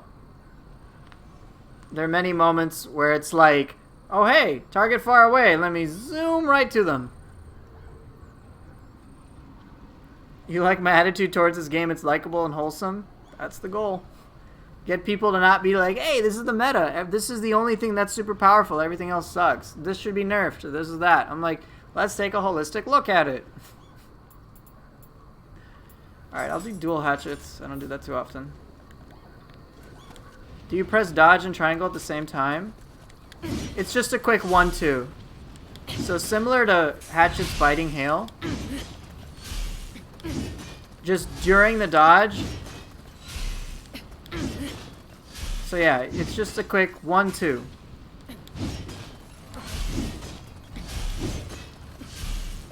You mean stuff like the Kusarigama parry comes to mind? Which one? Which parry? Unfortunately, there's too many parries. Why Fleetfoot when you can evasion cancel? Why evasion cancel when you can just dodge normally? Evasion cancel is great, and I do use it. But I personally feel it's a little overstated.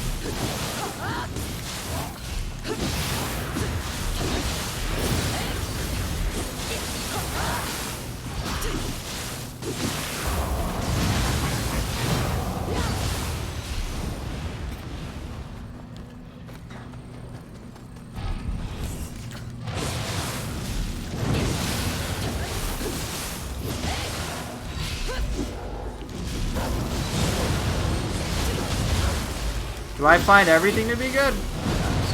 Not absolutely everything, but most things.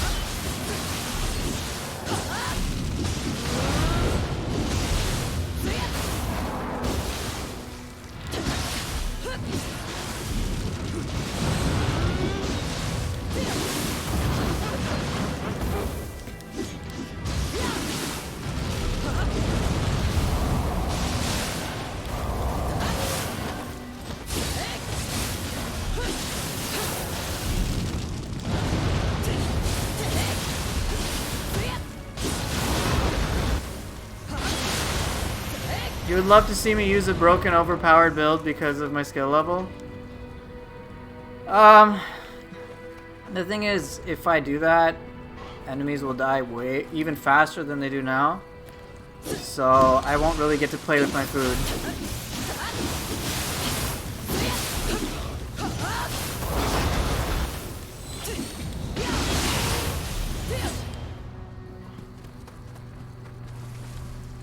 Do I have footage when I did deeper depths? Yeah. I think it's like, I forget what gameplay episode it is. I just haven't done depths since. I don't really care that much. The super stuff anyway.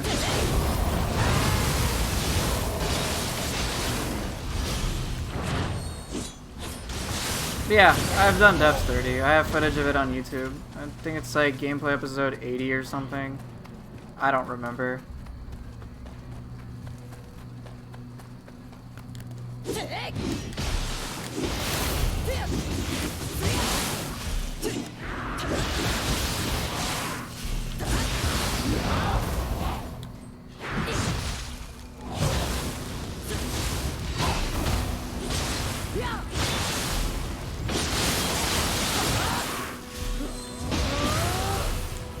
Is this a Gaki-less mod? If only there's an anti-Gaki mod.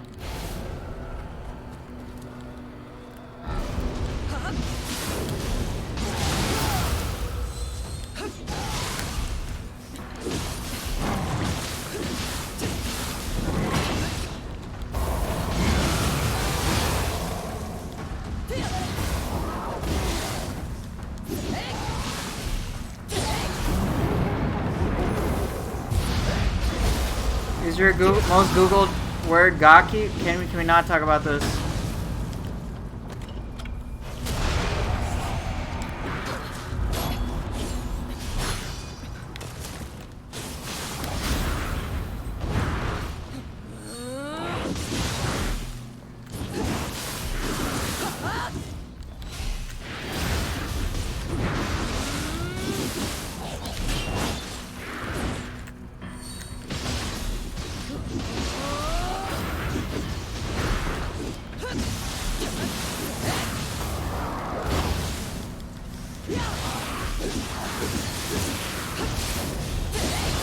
I do not have pictures of Gollum in my bedroom. What the fuck is this fan fiction shit?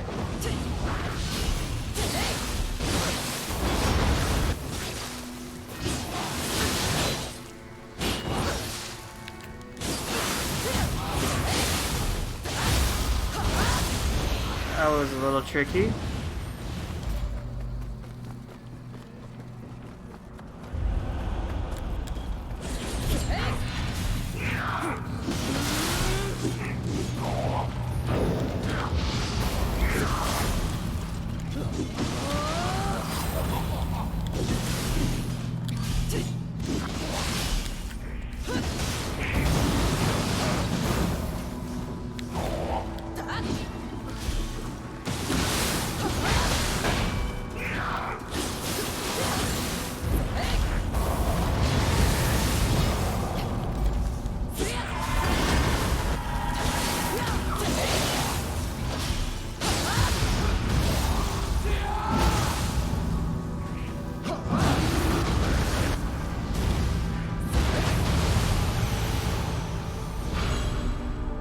not pictures of Gollum. They're erotic fan renditions of Gollum. It's important to be accurate.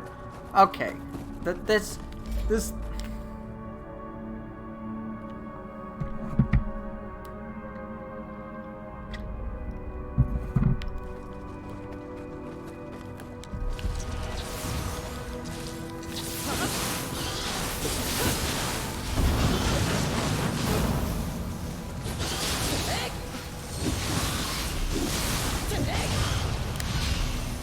We're not on speaking terms, okay?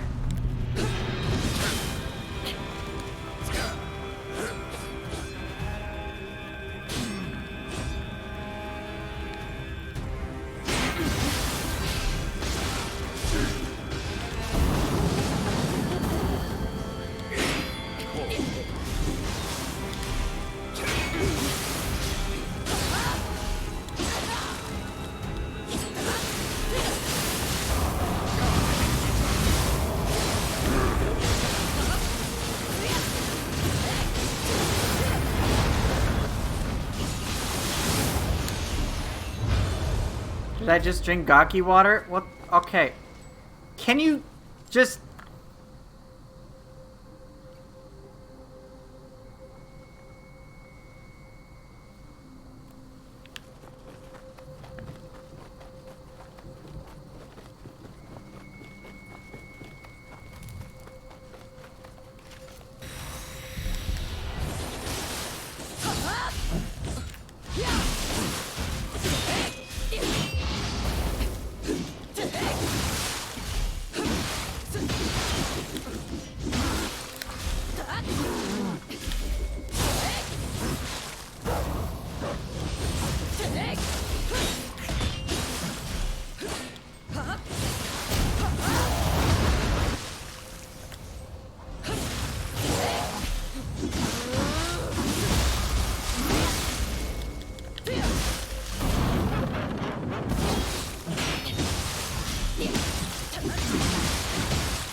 Am I safe to talk now?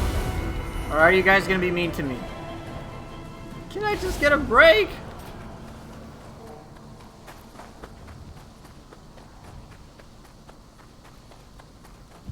I showed that Gaki who's boss. Yeah, that Gaki. No! No! No! Stop!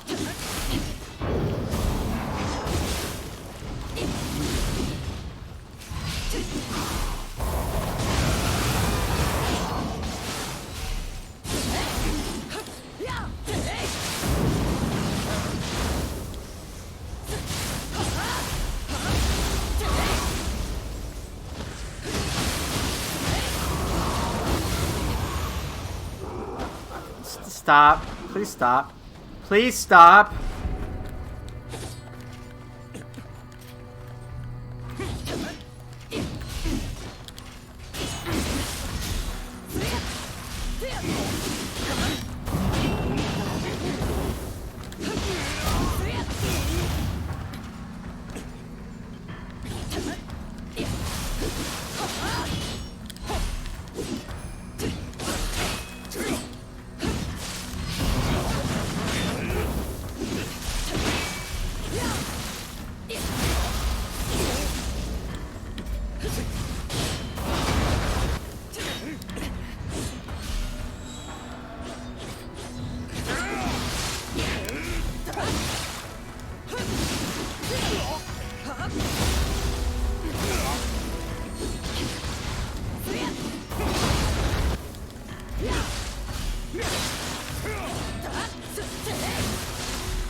You guys, please stop.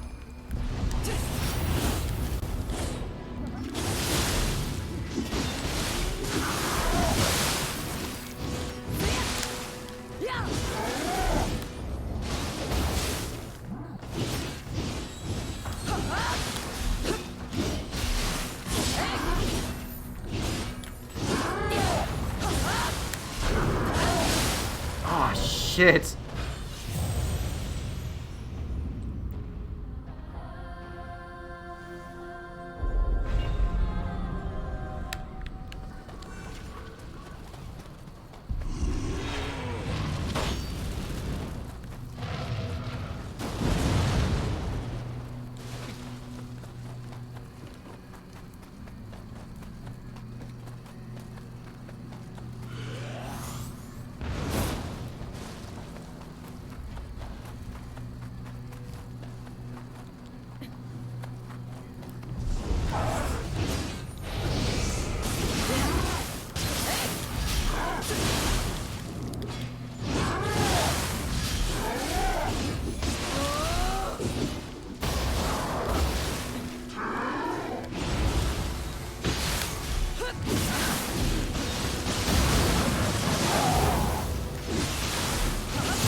Yeah, Rionen's crazy.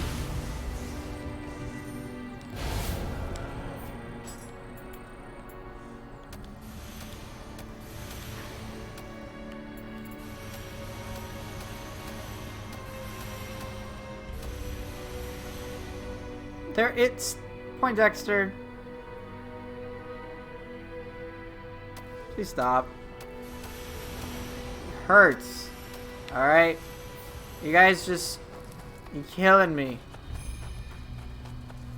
There's only so much one person can take.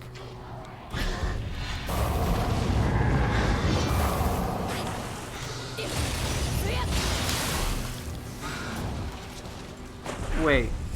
What?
Whatever, you can go, I don't care anymore.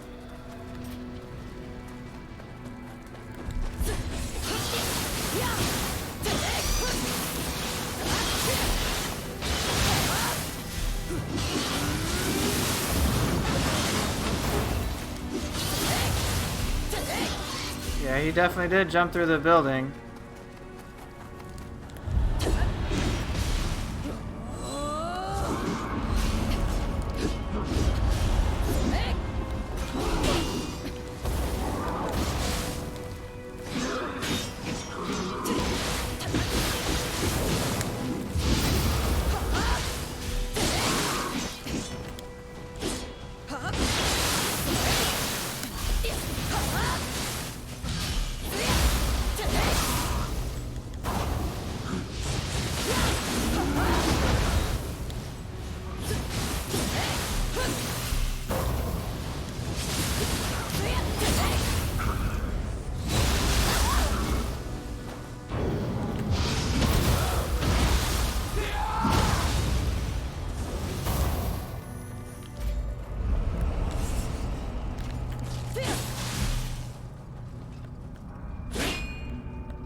See ya.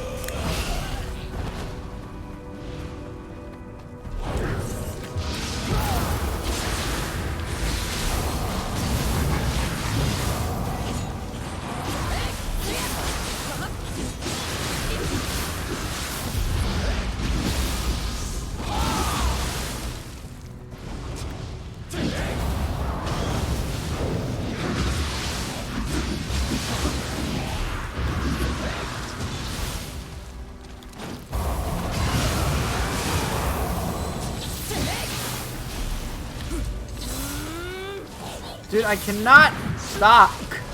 Fuck, this spider got me. Damn it. Spider slowed me down and deleted my key. Shit. Should have killed the spider first.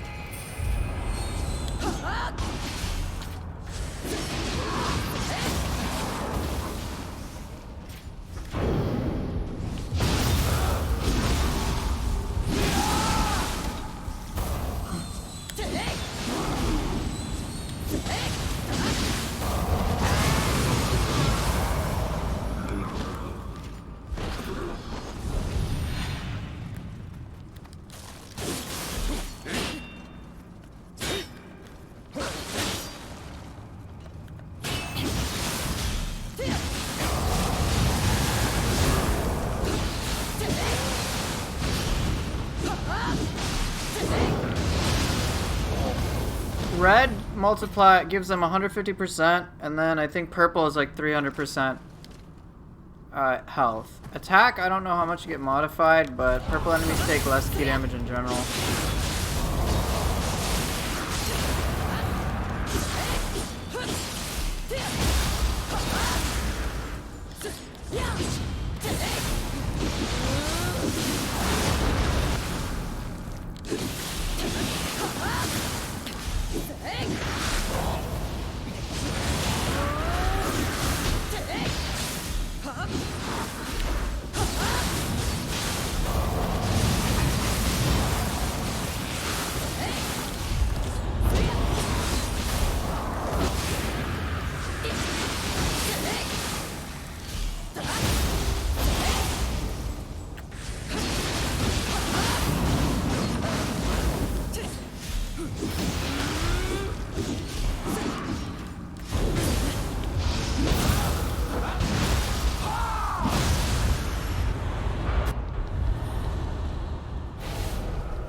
Yokai shift is busted? That is the minority opinion, unfortunately.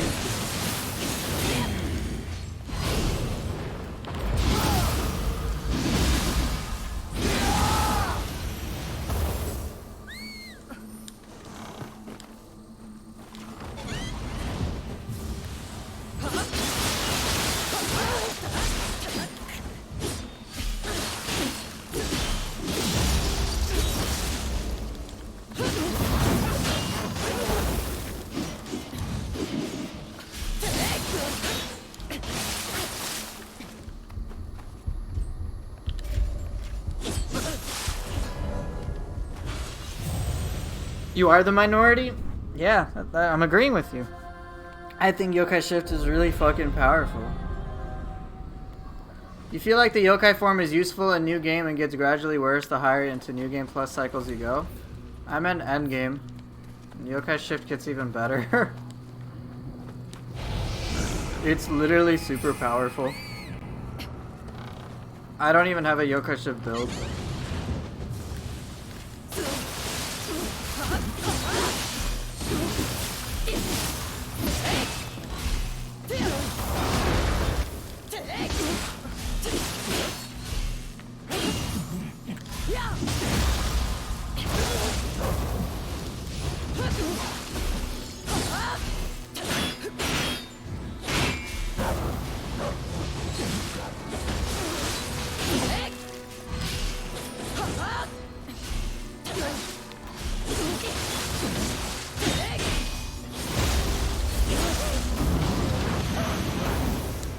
Yokai Shift actually gets more powerful over time because you have access to more. You can invest in more skill points and stuff like that to make it even more powerful. It gets fucking ridiculous.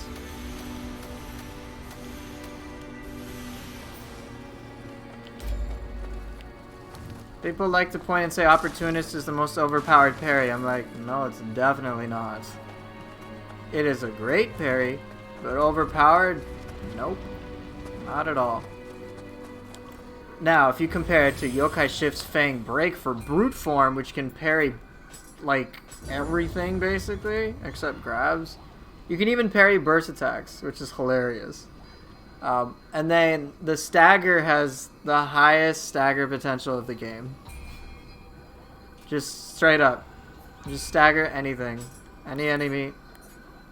It's ridiculous. And not to mention, the charge attacks in Yokai Shift always stagger. Pretty much always stagger. There are rare exceptions where enemies are just like stagger proof. But it's pretty comical. Depending on the enemy, I can try to show you some Yokai Shift stuff. Alright, I'll explode Giant Toad. You want to see Yokai Shift? This is endgame stuff. Well, good job. There's Yokai Shift for you. I'll use Yokai Shift on Giant Toad. Yeah, this is a great example. Top tier.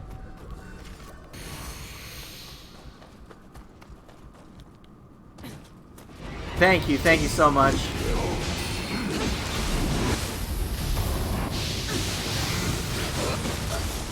Great. Told you. See, there's the Yokai Shift awesome. More like Yokai shitted on? Yeah, maybe. Okay, so those lightning things do have air to them. Good to know. Yokai Shift really good. These fights are really quick. Yes, yes.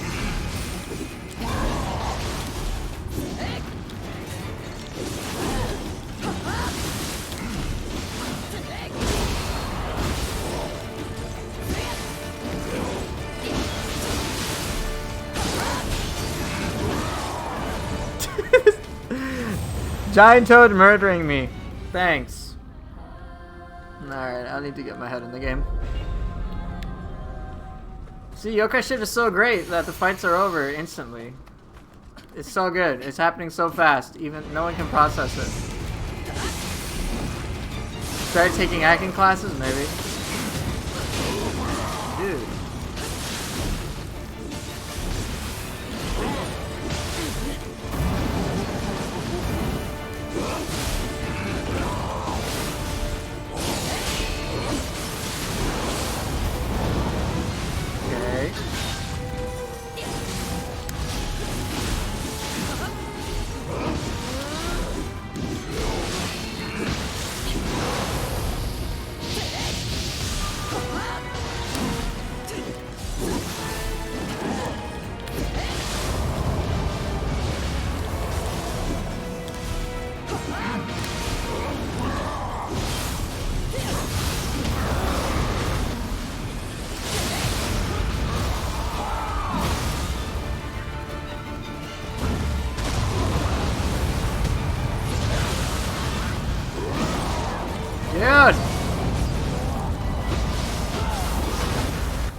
That was a poor devastation of Yokai Shift. Oh well. Let's get it back.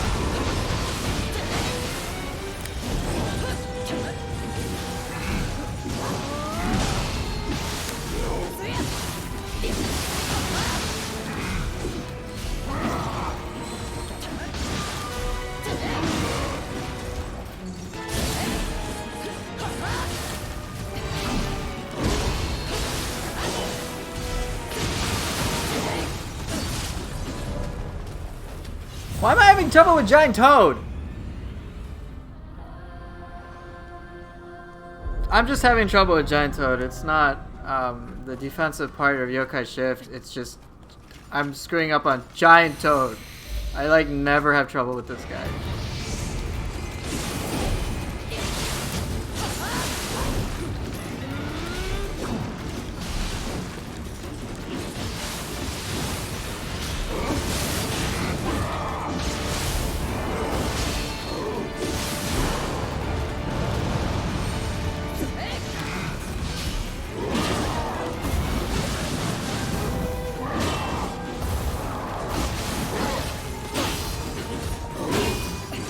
No, it's not the speed. It's just me. I guess I'm being careless.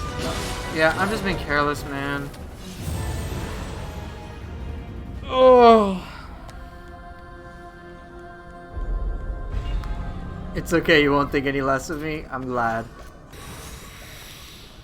I guess, being defensive. I don't like playing defensive. I need to pay more attention. This means you already hit rock bottom.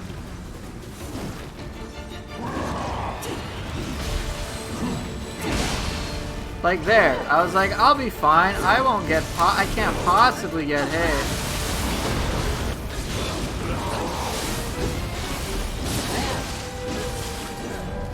It's mistakes like that. It's like he's doing the jump attack, and I'm like, I'm gonna stand perfectly still and throw a maximum charge hatchet. It's dumb decisions like that that are getting me killed, and I'm making quite a few of them back to back. So I die.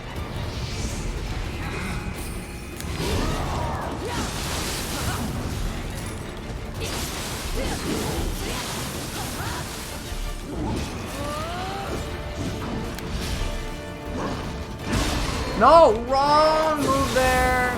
Trying to do spiked wall. Okay,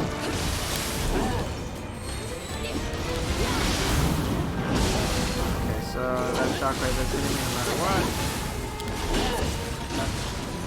And there it's greed with spiked wall. I messed up spiked wall when he was doing a jump. I did Heaven's Clash instead. And so I'm just making mistake after mistake. I'm gonna just chill for a second, regain my bearings, and maybe I'll be better.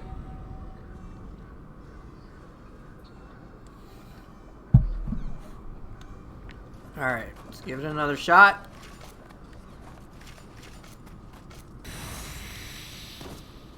I have Heaven's Clash for this dance.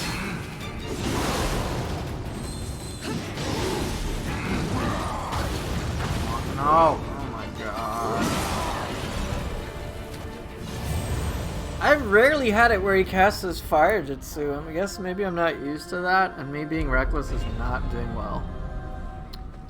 So much for my awesome showcase of Yokai Shift.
Unbelievable! Today's Yokai Shift is not going well. Oh my god!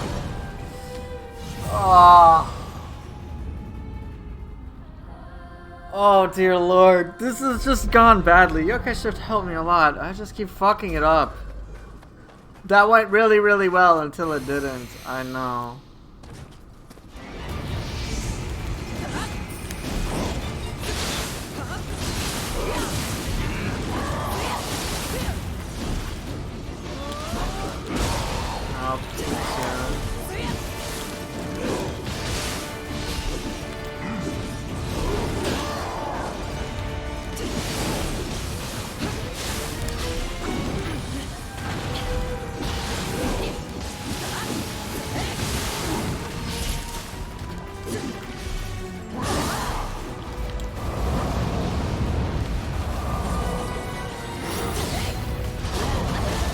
Why did I do Lady Osakabe? Osakabe, why? I legit saw the 5-year grab animation. And I decided Lady Osakabe was the best choice there.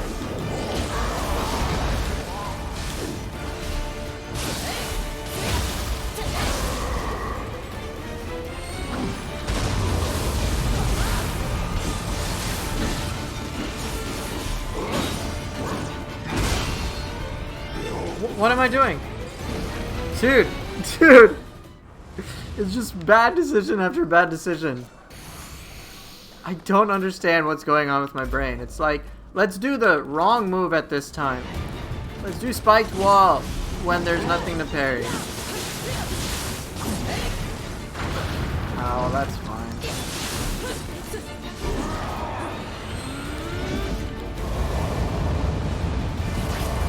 I'm fucked. I'll be right back.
Okay.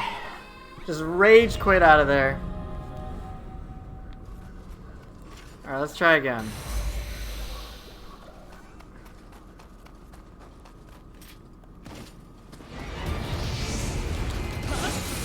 You did, man.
What? What?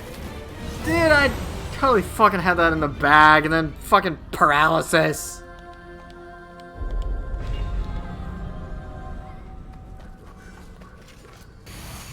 So how long should you follow the highest armor rating rule? Like, I know soul matching is really expensive early to follow.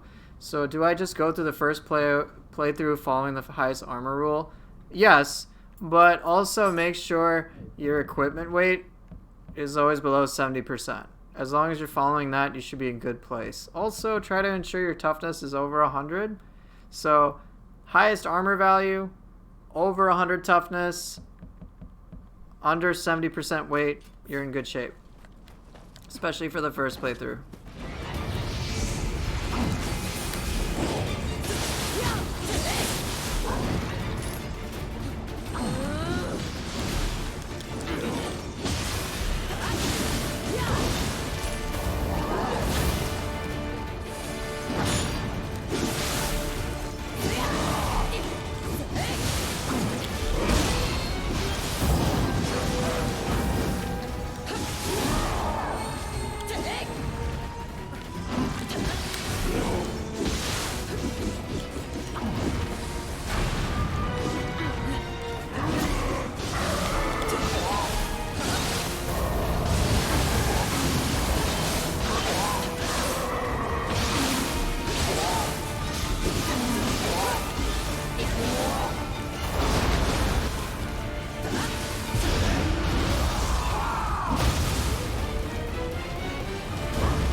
that wasn't the best showcase of Yokai Shift, but even a subpar one was still pretty helpful.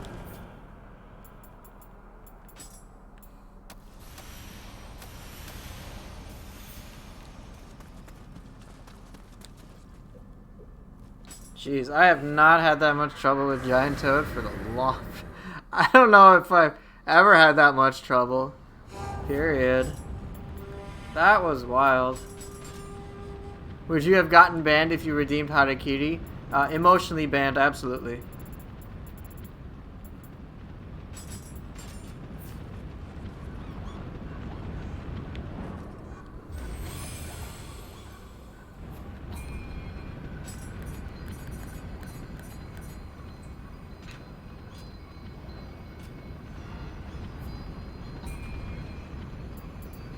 That was a crazy amount of trouble I had. I didn't even get to play with both the Yokai Shift. Hopefully I'll do a better showcase. Oh well.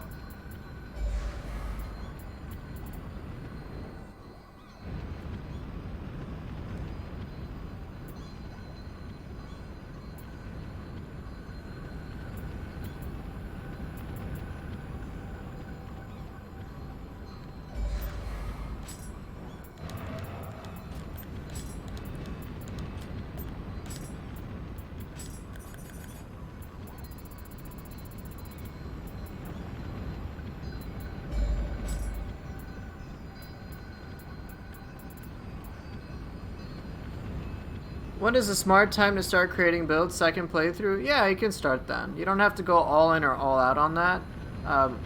Basically, as the game gets more difficult with each subsequent difficulty, there's generally a greater reason to want to make build stuff. So the first time I'd really recommend sitting down and spending time planning your build would be New Game Plus 3. You can just kind of half-ass it on New Game Plus 1, kind of put in some effort for New Game Plus 2, but then by Plus 3 and especially by Plus 4, you should have like a set that you really like.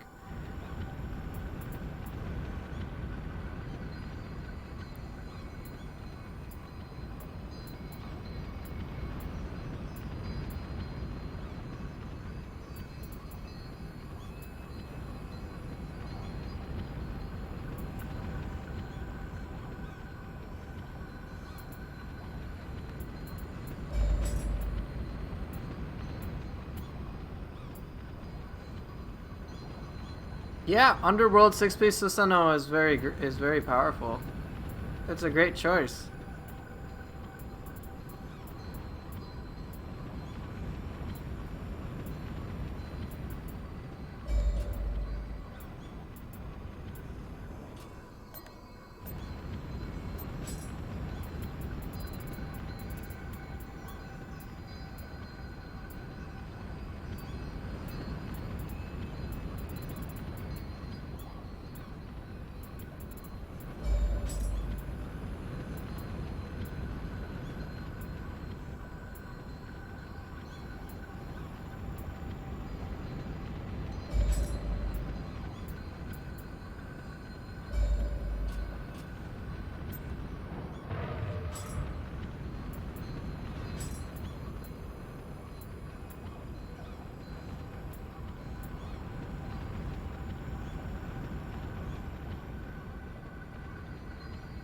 Yeah, ultimate skills, the ultimate stats show up Dream of the Wise.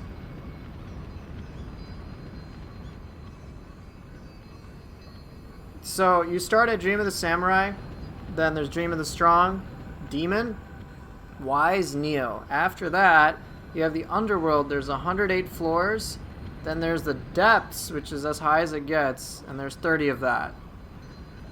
I just repeat 1 through 5 every day, because it's chill.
I'll just keep that.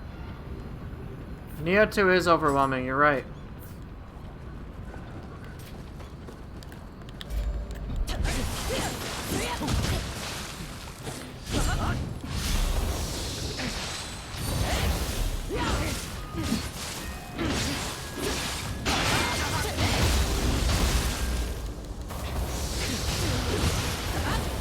Yeah, I mean, this is why players play so long. Because there's so much shit to do.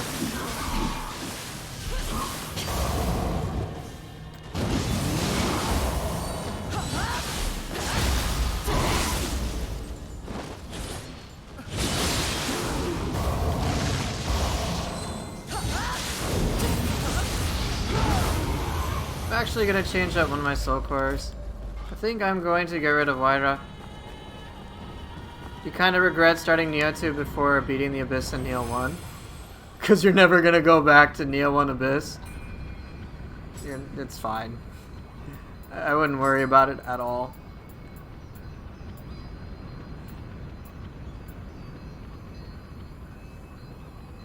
Should you be worrying about going into the deeper depths? Or should you play around a bit more though? Up to you. When you try to get people into this game, they say it's a Weeb Souls game. That would be Genshin Impact. Not this. Curious enough, my character is from Genshin Impact. This Weeb Souls, it's like, it's just... Yeah, that's such a reductionist way of approaching this game. Gross oversimplification. Hey, Domo Soup, how you doing? Do I play Genshin Impact? No. One of my best friend does, but I don't play it. I don't even know who this character Jean is. I just found like a character code, and then I'm using it, and that's it. How many hours have I played on PC? I think about 1,300. In total, 2,400. Yeah, if you want to say Weeb Souls, then maybe Code Vein, but calling this Weeb Souls is like, what the hell? That doesn't make any sense.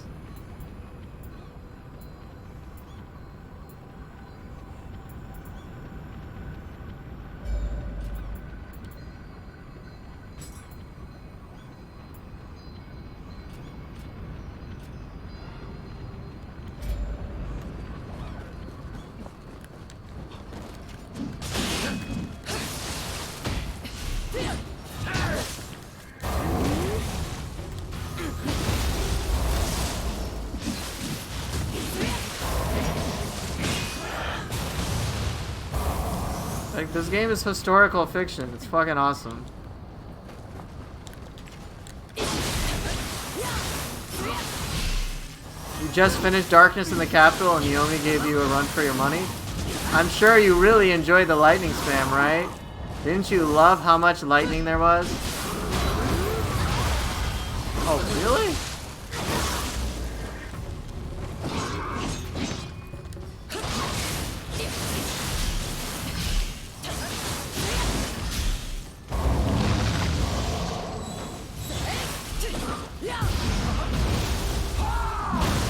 Like, I mean, there's no need to dock from soft games.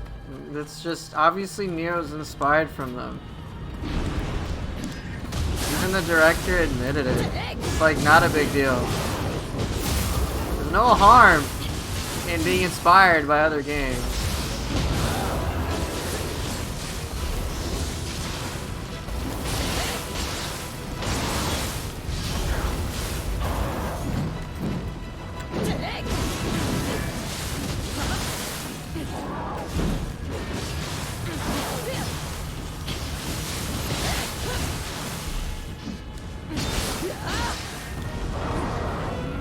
What are the bosses before Toad today? White Tiger was the first one.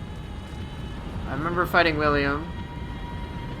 And then Magra Nataka was the third. So it went White Tiger, which I did not Confusion Bomb, and that was fun. Then Magra, then William, and then Giant Toad. So not like super crazy. White Tiger was pretty challenging though, comparatively speaking, because I didn't Confusion Bomb him.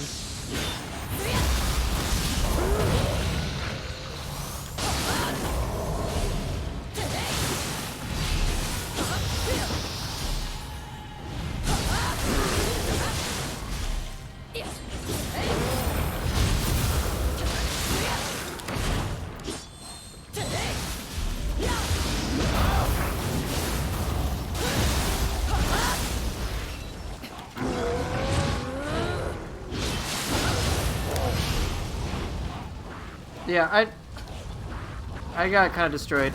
You also love reading Sodomo Soup. Also, yes, love reading the yokai illustrations. They're accurate as fuck, too. Yeah, that's what I've heard now many times. I think that's really cool.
Oh, I don't have key.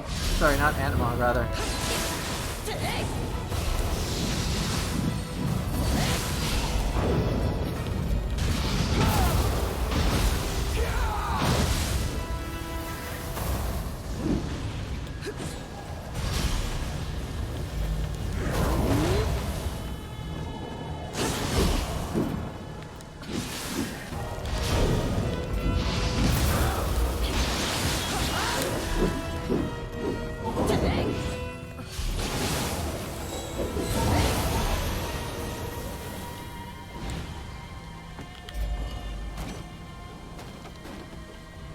Well, if you're not interested in deeper depths, it's like not that big of a deal.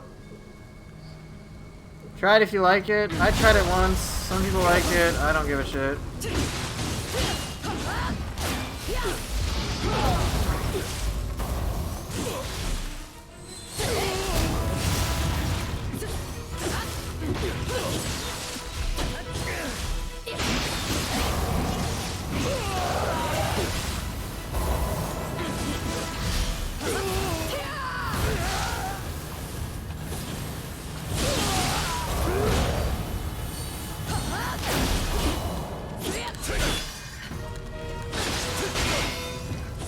Are you kidding me? Cherry Blossom combo whip kills me?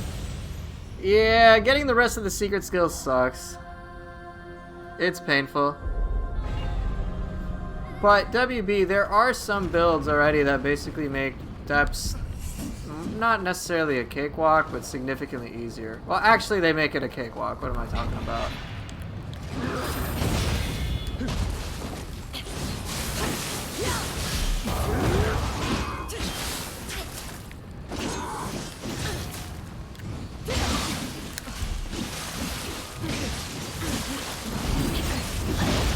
Oh, dude, did I get interrupted during that shit?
What I've seen, it's like Onmyo Austerity.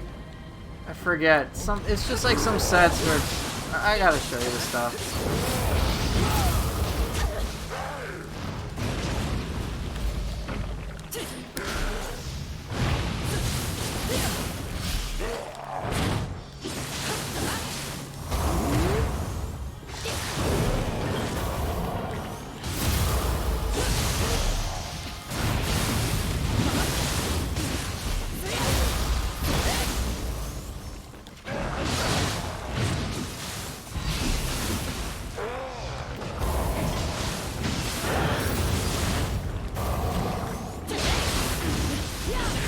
You're aware of it, but it's so removed from how you play.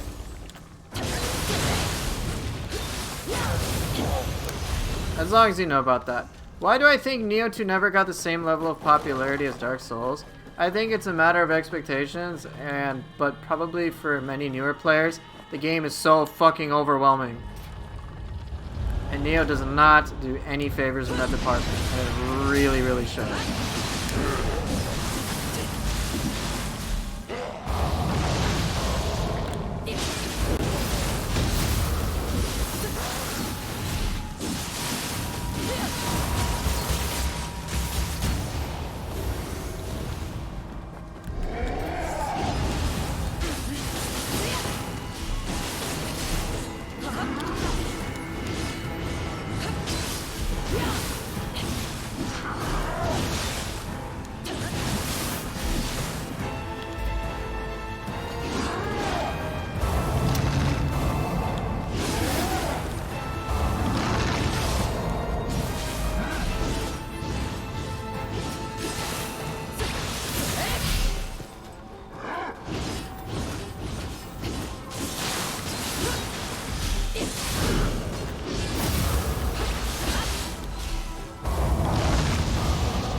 Alright, good night, man.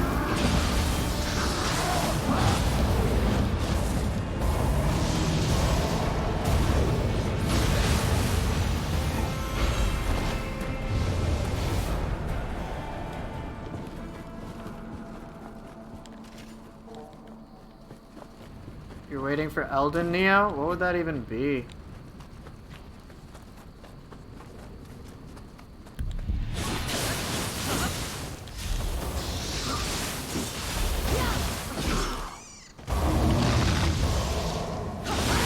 Open world Nioh, I guess. But that's not unique to Elden Ring. Shit.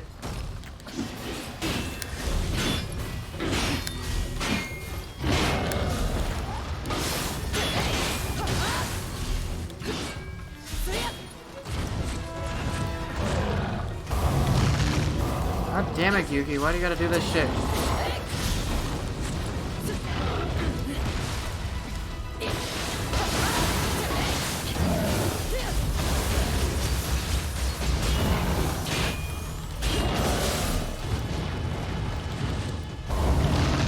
Thank you.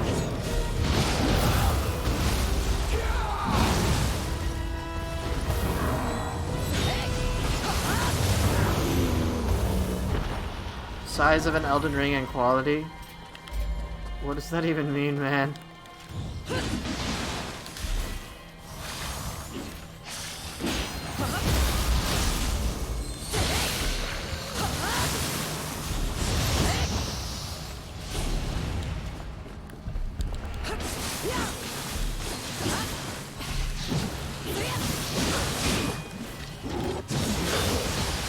Fuck!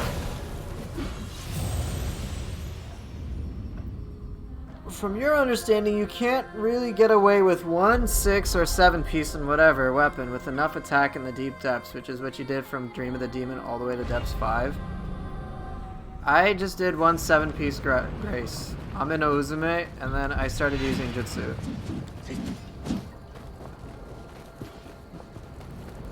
And then I used the AI companion to fill in other things too. So it helped a lot. But I'm pooper. Oh my god!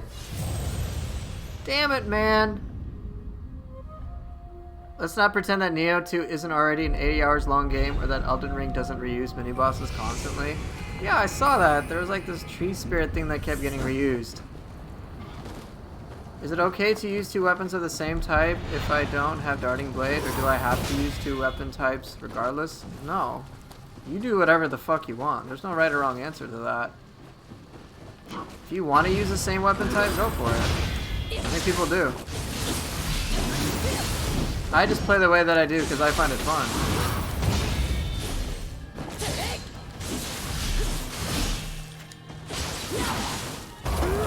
Yeah, Nioh does reuse stuff too. We can make the same argument about Nioh reusing enemies multiple times. I mean, it just depends. It depends on how noticeable it is, stuff like that, you know?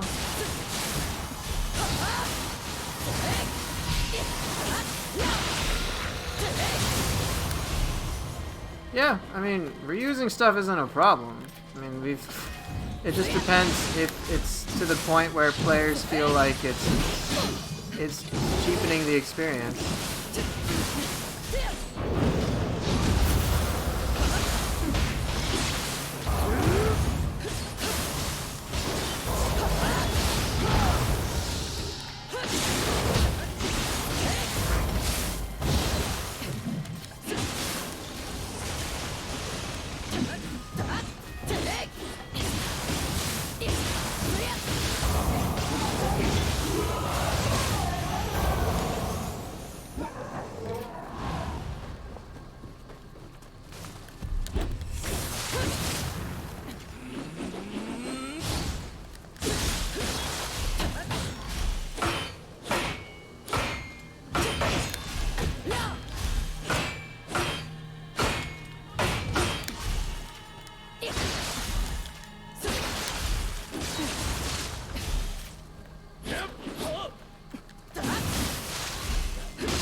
Well, alright, so obviously Nioh reuses bosses. It doesn't do that in main missions, but I'm assuming nothing from FromSoft does that either. They're all unique in some capacity. So what's the difference then? Is it because Nioh stuff is compartmentalized to the missions and stuff, so there's that degree of separation?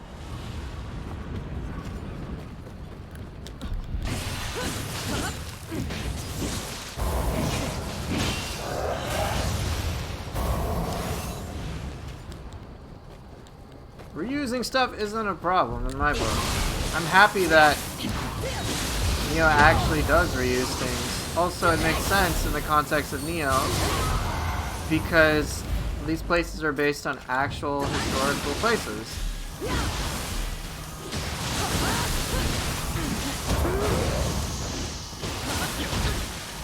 The issue is, does it feel like a cheap knockoff? That's the bigger issue. And in my experience, it does not.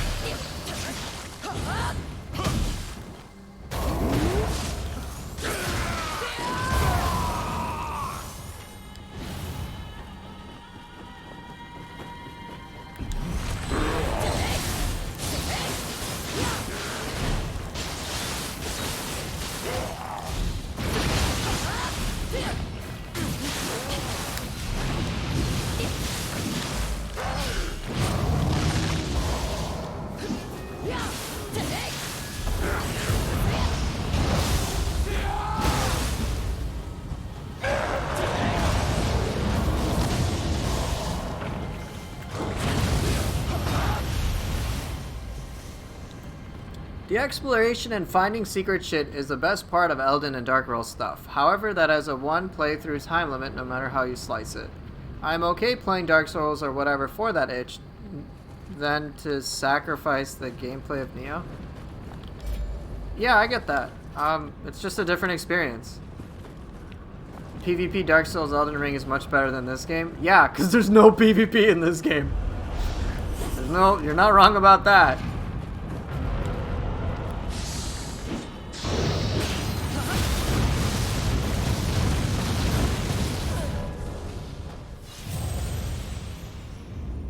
Yeah, Nioh 2 doesn't have PvP whatsoever. It'd be cool.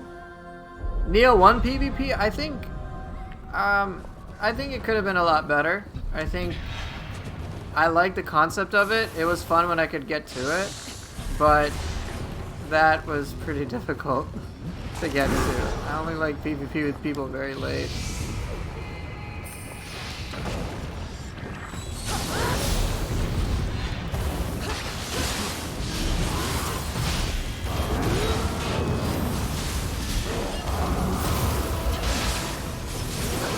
Holy shit!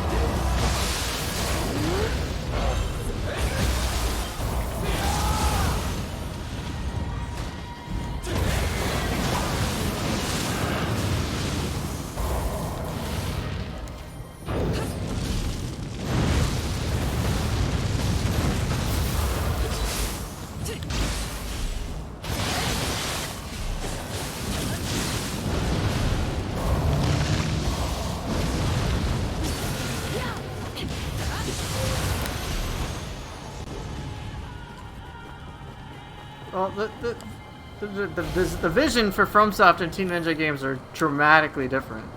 Trying to equate the two is just, you're gonna miss out on so much.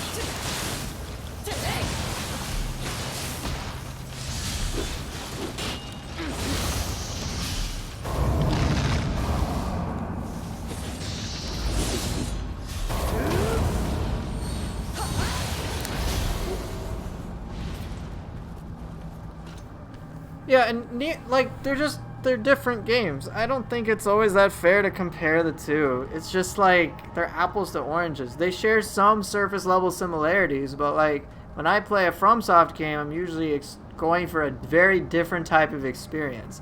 I'm not going there to have like crazy action type shit whatsoever. That's not what I'm going there for, which is why I have a problem with Nioh being called a Souls-like, because it immediately skews your perception of that. There are a lot of elements to Nioh that very clearly are inspired from it, but if you just think Nioh is a Souls-like, I'm going to play it like Bloodborne, I'm going to play it like Dark Souls, where I take my slow-ass time and I don't use a lot of mechanics, then you're going to have a bad time. The one thing that FromSoft games have that Nioh struggles with is just its relative ease for players to like get into the game. What do you need to know with like Bloodborne? I'll talk about that. It's like, okay, I do attacks, I do stronger versions of attacks, and I dodge, and there's these crazy enemies who are like unfathomable, confusing as gods, alright? And they like try to kill me, and I don't know what the fuck is going on, and then I play. And how do I learn about what's happening? I have to be incentivized to give a shit and look through like tons and tons and tons of lore. But like, whereas Nioh is like, here's a story retelling history, and the gameplay action mechanics are far more complicated, but it's really fucking fun. It's just a different sort of thing. Like, I played Sekiro trying to emulate Nioh 1, and I'm like, I didn't really enjoy that much fun. It wasn't as enjoyable because I was evaluating from Nioh 1 stuff. So for me, I like, FromSoft games are cool, they're just not for me. So that's why I skipped out on Elden Ring. And in Nioh, yeah, it's based on actual historical events. I think it's really well done. I mean, obviously, I'm still playing it because I like it.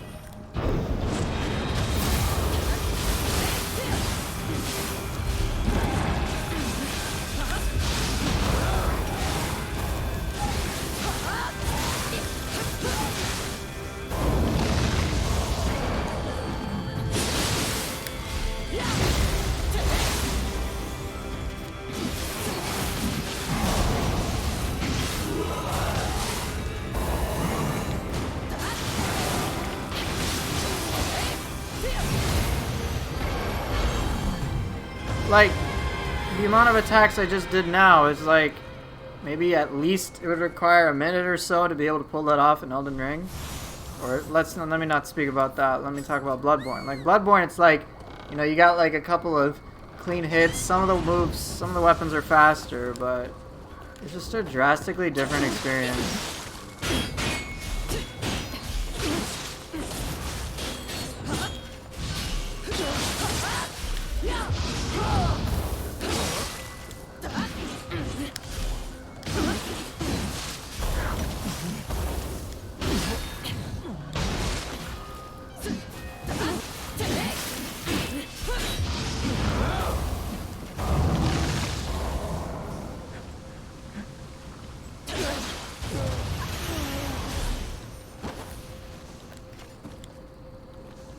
Well, yeah, I mean, from what I've also understood, one of the things... which one is stronger on downed enemies? EI, Omnislash, or Severing Spin? I suspect EI. Well, from what I've seen with Elden Ring, like, the areas kind of have, like, their different levels, so to speak. It's just a different experience. I don't... what did I miss? Oh, I never went down.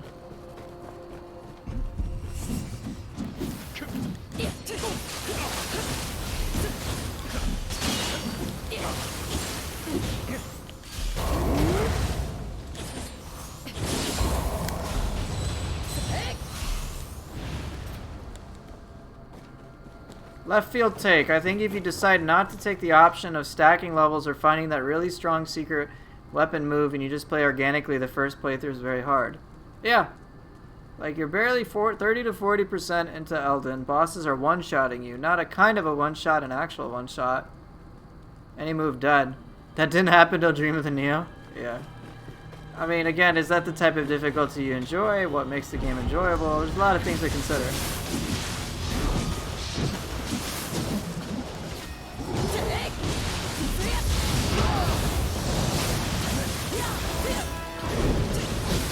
Shit, too early.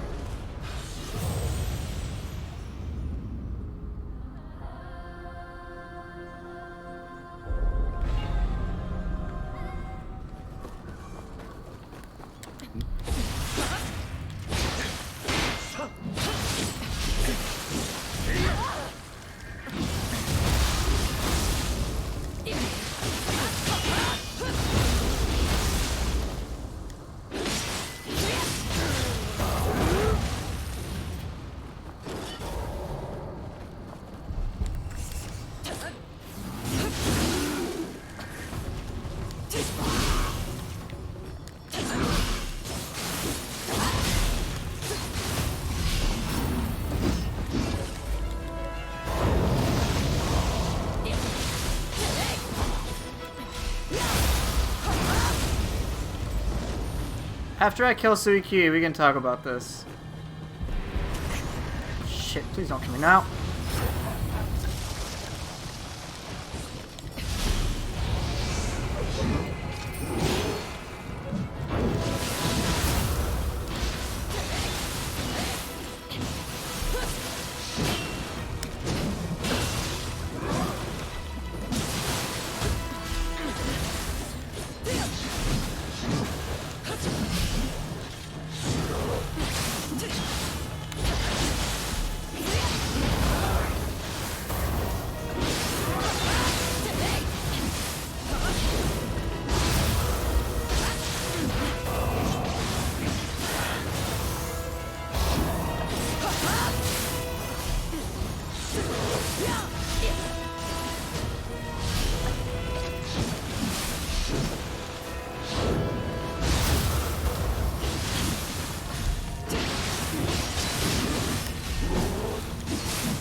Alright, let me get into the depths room and then I'm good.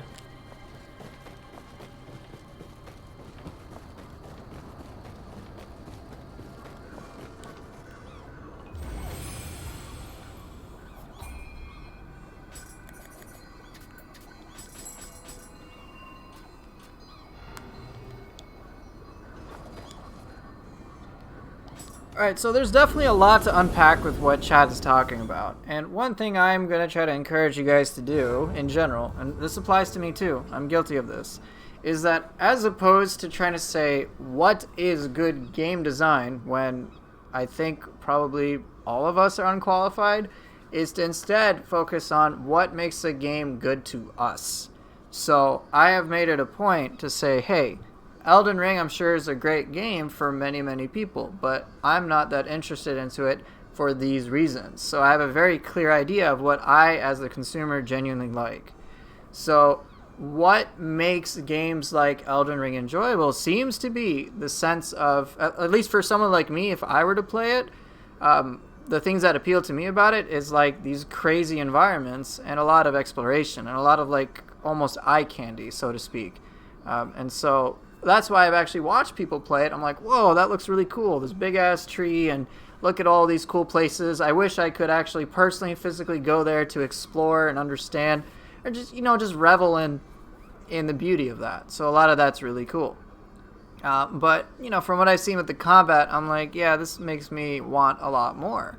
And so, of course, I play Nioh. With Nioh, I'm very curious about the history and stuff like that. Like, if I saw a place like this in real life, I'd be fucking blown away. But, when it comes to Nioh, to me, this stuff is arguably very secondary since I enjoy the game so damn much in terms of the combat, all the complexity, the mechanics, that I'm able to basically carve out a fresh experience. And so, those are really big things for me. Nioh has some of the things, of course, that all traditional Souls games have, the dying stuff, the managing your meter and stuff like that. But did I, when I played Bloodborne, really enjoy the game for that? No, all that stuff was supportive, for me anyway, when it came to the overarching, experience. For me, I was just played it and I'm like, I have no fucking clue what's going on. What the fuck is this shit? Whoa, this weird-ass abomination, I don't know what the hell I'm fighting. Why is this person fighting me? I am so fucking confused. Why are they talking about the blood? What the fuck's going on? And so, as confused as I was, I think that almost not knowing and having that semblance of curiosity really helped at least get me curious about the game. Do I think, having lore, the lore stuff is kind of interesting, but I think for me, my experience was just so dramatically different. Poofer, what you mean is the game have different premises? Yeah, of course. But, am I going to say, it's just, I think trying to talk about good game design from a perspective of someone who basically knows jack shit about it is just not helpful. I think it's more fruitful to talk about what we enjoy and really understand why. Stamina system, cool. But just because you, throw a stamina system in a game, which isn't, that original, but just because you throw a stamina system in a game, you throw in checkpoints, which is what shrines are. And by the way, Souls didn't introduce shrine type stuff. We can make the argument that Ninja Gaiden had it well beforehand. Not that it really matters. But it's not like, hey, I like this game because of shrines. I like this game because of the stamina system. All right, there's a lot of moving parts to consider in what we enjoy. Just having those elements doesn't make a game great, for me anyway. The experience, of course, is greater than the sum of its parts, and trying to figure those out is a big factor. So why do I like Nioh? Because I guess a simple way for me to put it is that there is so much complexity, and within that complexity there's so much experimentation and fun that I can play this effectively endlessly. It's crazy.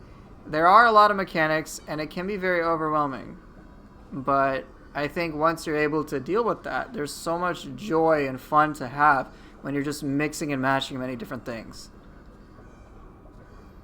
You wish Nioh didn't have the key stamina. I wish more games take the Godfall Sekiro approach, no stamina, but it's going to be impossible since it has key pulse. That would pretty much be Ninja Gaiden, though. I mean, that would basically be Ninja Gaiden, which is what Team Ninja has made. But, of course, they're trying a bunch of different things. And again, Nioh is very clearly inspired from FromSoft titles. Alright? The director of Team Ninja got advice from Bloodborne's director about, what they want to do, how to manage difficulty in the game. I think Team Ninja did a knockout job. And there is definitely a space to appreciate FromSoft titles in Team Ninja. It's not mutually exclusive whatsoever. We can like different things. Just because I don't like one type of game doesn't mean the game is bad. It just means I don't like it. It's called having an opinion. Opinions are fine. I'm not going to say FromSoft games are shit, because they're not. They're great games. But they're just not for me. In the same way, someone looks at FromSoft games, and they're like, yo, Nioh is not for me, because it's so fucking complex, X, Y, or Z reasons. I just want to be able to fight these crazy enemies that make me feel like X, Y, or Z thing, and I want to do this type of stuff. That's fine. But I think, I also do think that constantly making comparisons between the two type of games is a little, it just doesn't really advance any meaningful discussion. It's just they're different. Enjoy them enjoy each of them for their own merit. That's pretty much it. I think people just come with the mindset of, if you don't like this game as much as I do, you just don't get it yet. Oh, that's pretty juvenile. I've seen that too. I've also seen people, and I probably was this way as well, when I was a little younger. Not too much younger. But it's definitely I am personally offended you don't like this game. I have a personal stake in this game. Okay, I know for sure I had that for Nioh, okay? Without a doubt. I was personally attached to the outcome of Nioh 2 doing well financially, even though there's basically nothing that I would gain from it. And that's unhealthy. I'd say people who enjoy Nioh are the weird ones. Yeah, damn right. But yeah, one of my complaints with Nioh, at the end of the day, it's just people wanting to share something they love as much as possible. And that's fine. I think I've just experienced enough Reddit stuff where it's you don't like this game because you're dumb and you're bad. And it's this is so dumb to have these types of discussions. Yeah, that's how I see it. You can, of course, enjoy whatever games you like, and you should. It's your entertainment, man. That's pretty much it. I enjoy Nioh a lot. I make content for it as a result. Because I like it, and I want people to enjoy everything that's possible in this game. Yeah, your personal entertainment is now a political affair. It's this is dumb. That's why, I disengage from social media, especially over video games. It's who gives a shit? The ultimate question you gotta answer when you're playing a game is, are you having fun? If so, great. Maybe it can help for you to understand why, but literally, not getting paid a single cent for your fucking opinion. You have zero impact on the entirety of the games industry based on your shitty opinion. It doesn't matter. Look, I have a Twitch partner, I got content creation and shit. Does Team Ninja hit me up for my opinions? No. So I'm basically screaming into the void with any of the shit that I say. Alright? It's really frustrating when it's when people think they're the arbiter of all this shit. I totally understand why people don't enjoy Nioh. I agree. Terrible player guidance. There's a lot of moving parts. And the game just doesn't tell you. I love Nioh, but I will be very critical about it. One of the reasons I think it just didn't work out, and I've said this many times, is that the intro player experience is pretty rubbish. Alright? You fight Gozuki, and you have no tools. And you're I don't know what I'm doing, but I'm dying, and I'm really fucking confused on how to play, and there's 50 different mechanics, and then you like try to do a dojo mission, and they're really not that helpful. It's just the game really lacks meaningful tutorials, which is why I make content to compensate for that. All right, Nioh 2 is fucking awesome when you can get into that zone. Like, now think about how you fought. Well, okay, the Nioh franchise is a financial success. I'm talking about why isn't it as relevant today as other titles. It's subjective. Nioh made a lot of money. I'm sure they're happy with it. And they're like, we made our money, let's move on to our next project. Great. Alright. Nioh's awesome. Nioh's been out for nearly, 5 years now? But yeah, there were just a lot of things that, in the beginning, I think players are just hamstrung. And even myself, coming from Nioh 1, I didn't have a clear idea or a clear vision or any expectation of how Nioh 2 was going to be so different from Nioh 1. Like, it's obvious in hindsight, but to, like, someone who was so stuck in their ways with Nioh 1, using soul cores was just weird. And, like, coming from Way of the Nioh to Dream of the Samurai, like, I just didn't account for, hey, there's going to be so many differences, the game overall is going to be somewhat simpler and not as demanding. Now, if I compare Dream of the Nioh to Way of the Nioh, I'm like, holy fuck, there are so many differences. It's crazy. It is. And I can see, like, all the different issues and so on and so forth that I talked about endlessly. But by and large, newer player just cannot be expected to deal with an overwhelming amount of information. It's why one of my most popular videos is like, choosing your weapons. Here's basic shit. What should I do about my builds? Or how do I do this? Nioh just has so much complexity. Players need some guidance. I don't think the guidance that they have in Nioh 2 is nearly enough. That's why I get asked questions all the time.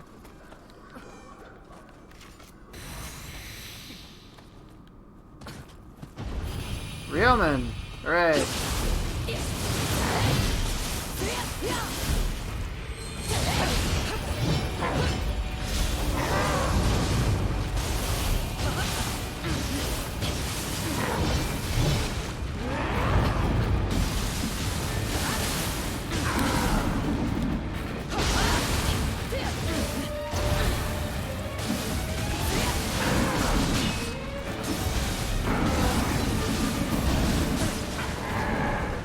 That's a very bad guidance. It is almost worded like a provocation. What's going on? No, games don't have to be made for everyone, but I think Nioh would have definitely benefited from just explaining some very critical things. There are some things that I'm like, yeah, there's no way a player can reasonably expect it to learn this. Even very simple tips.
Oh, shit.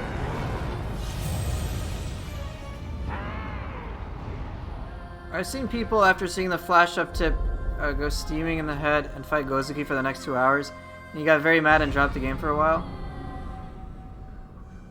For sure, things could be better to ease people in. Yeah, I think that was necessary. I think for something like that, give the main character a soul core companion, like the goat for a heads up. You don't have to fight every enemy you encounter or something such. Yeah, I remember that.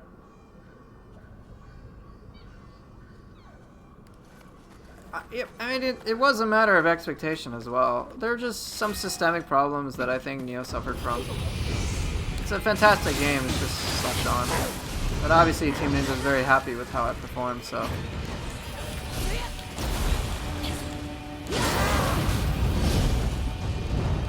Alright, great.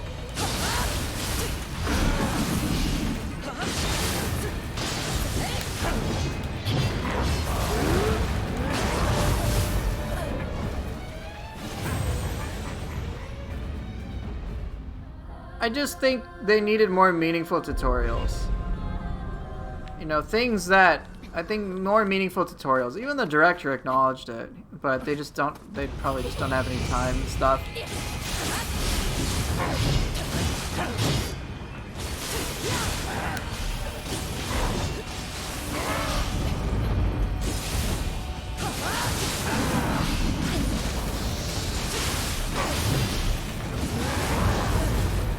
Yeah, Nioh marketing itself like a Souls game is a bad idea because it's very different from that.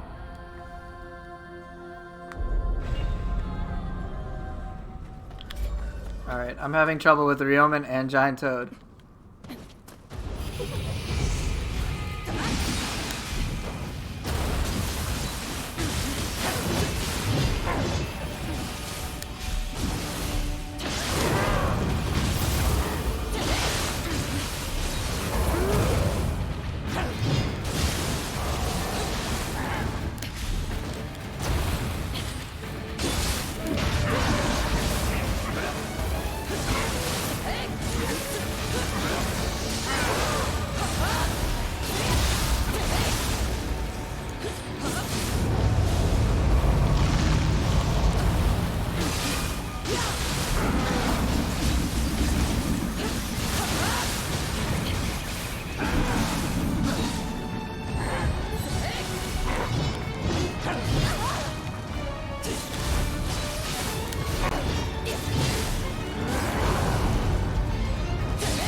Could have gone better.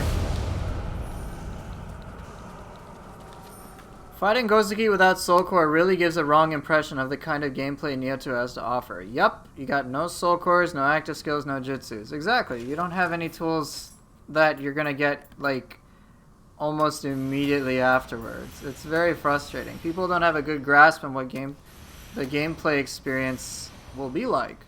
I completely agree. Couple that in with tutorials and people with a dearth of good tutorials, people are just never gonna know what's possible, like, at all.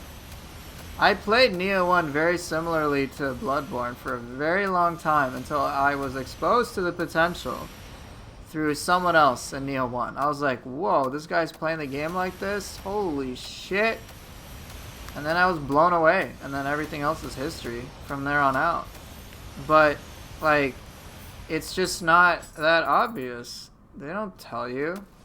There's no like, oh hey, we put some time to show some kick-ass gameplay. And you're like, holy fuck, I can do all this stuff? Like, it's hype as shit. Seriously.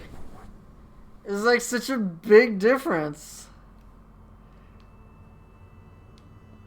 I mean, Team Ninja took FromSoft's formula, if you want to call it that, and then just put their own unique spin to it, so it's not a copy. Like, it's so cool for that reason. That's why I appreciate it. Have I tried Mortal Shell? I have not.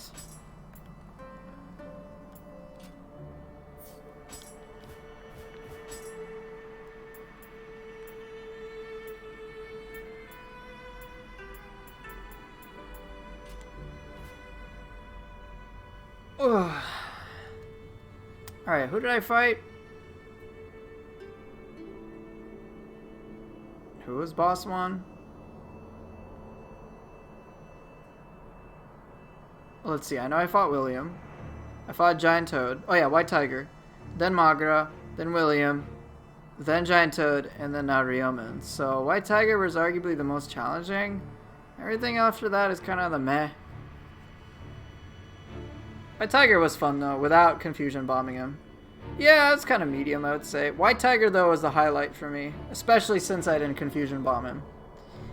So I had to like do stuff like Opportunist or Shock Stopper and like use Fuki and a lot of stuff. Alright, so if I personally had the power to change how Nioh 2's intro experience was, alright, here's what I would do. I would have dedicated tutorials similar to how Doom Eternal kind of explains stuff, alright? We don't need to like handhold players. I'm not doing any of that shit. But just give them a gentle nudge, be like, here's our vision. So, Nioh 2 gameplay stuff. Alright, here's the tutorial. Like, you need to kill this target by using some combination of weapons with Soul Core play. Alright, something like that. Just like a simple how-to with like basic-ass Soul Cores, alright? Give you like Yokai and Enki, stuff you deal with in the very beginning of the game. And be like, try using these Soul Cores in conjunction with your weapons to kick some butt. Alright, on top of that, here's something that requires basically no effort to do. No effort to do, alright? And I thought they were going to do this for the main game, because they did this in the betas, if you were with me, or anything like that. So what they did, and I was very disappointed in the main game, is they gave you starting skills.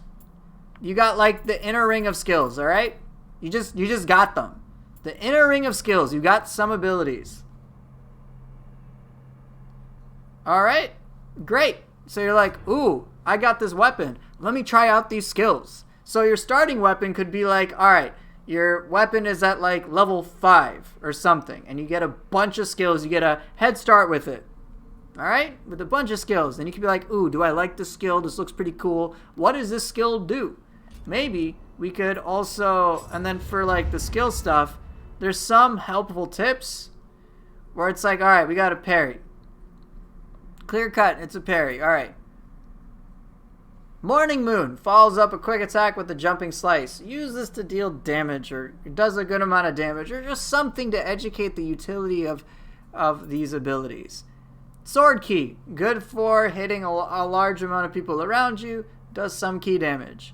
Alright, I think like Kick, large amount of key damage. This is really not that large, but it tells you, okay, key damage. Like, you get some information, but like, put it on each of these things. Also kind of give you the identity of what the weapon is. Just educate the player on, hey, this is the general way you want to play this weapon. Alright? Stuff like that. Also, I find it personally very frustrating how the game is like, just doesn't give you this shit. Like, you're not going to know, oh, hey, you know, it's such a game changer to be able to dodge on cue pulls. Because it is. It's also very frustrating. You have to unlock stuff like Flux 2, and Flash Attack. Like, some of these things do not need to be unlockable. I think passives, some of the passives, sure. Alright, But like some very basic functionality should have been given, and then you can augment it. So dodge and key pulse should have been given right away. Like this key pulse earth is really not as important to me as being able to dodge on key pulse. Like it should be the other way around, in my book anyway. Players should be like, okay, if I'm going to be dealing with this complex gameplay loop, let me be able to start building the skills for it and practice for it early on. But players aren't even aware of this. Alright? People are like obsessed over their damage stuff because they have no guidance. But yeah, it's just like you're really hamstrung in the beginning. You should be given just somewhat of a jump start with like your starting weapon. Get some starting skills so you know what to expect. Have some more education about how this weapon works. That would really help.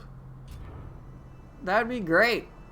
And then, you know, you could have your exercise where it's like, okay, so here's what you can do. You're not going to have any key recovery, but you have to kill this enemy, but you don't recover any key. The only way you can get key back is if you switch stances and you get flux and do a bunch of different attacks. You know, something like that. Alright? You can just do all that shit. Just some little drills like that. You're like, oh, okay. If I find myself starved for key and I don't have any anima, what can I do? Well, I can be more intentional about how I do attacks and switch different stances for different benefits. You know, just having some of that like education would be nice. Or like a little drill where it's like do a bunch of attacks. You don't recover any key unless you use yokai abilities or something like that. Or you get key recovery. Or you know, just some like fancy drill would have been nice. You're like, oh, now I understand the gameplay loop. Also, just being able to see what types of gameplay are possible would be cool too. You know, that'd been great. I think the only time I really saw people excited about Nioh gameplay, and I'm talking about mainstream, was the Fist showcase, in which it's like, whoa, look at these cool weapons, and people like nerded out over it, myself included. And so, yeah, that would have been really helpful to have known about and have learned. So I wish that was the case. But yeah, it is what it is, and I guess we'll see how much of that will take place in Stranger of Paradise Final Fantasy Origin. I'm very curious to see how much things get improved in that, what gets changed, and we'll just have to see. I mean, that comes out in less than 2 weeks. I'm pretty excited about that. Let me see who I feel like fighting. I am going to dip out very shortly. I'm not going to fight Saito. Who do I want to fight?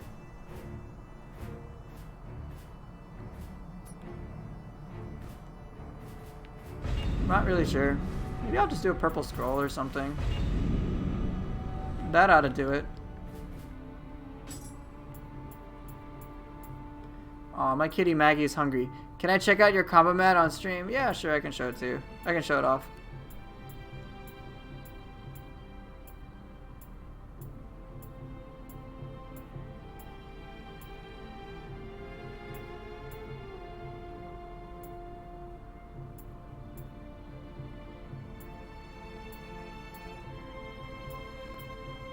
I don't know.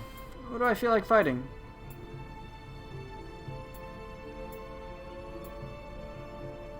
I fight Ren a lot. Sure, I'll fight Yokai, why not?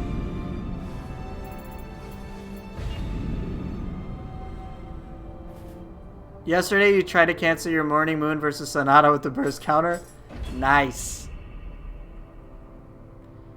Yeah, no burst counter versus Sonata, man. No Ippon either. No fists.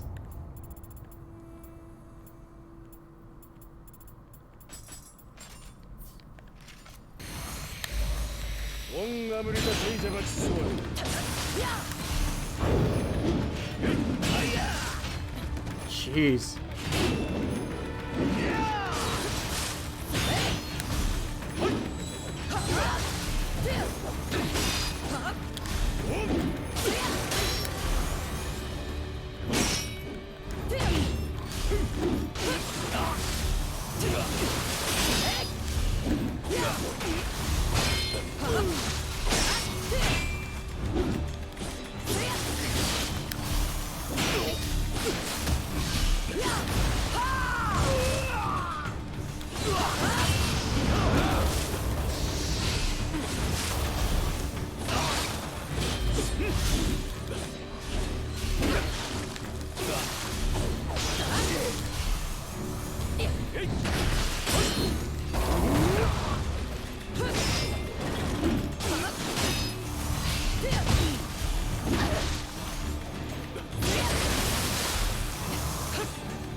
Oh, damn it.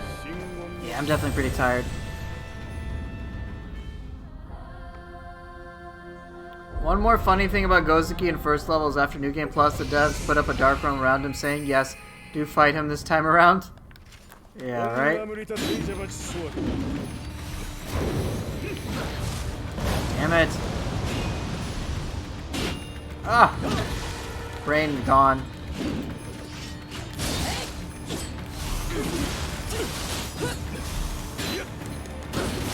Oh, come on, I can't do shit.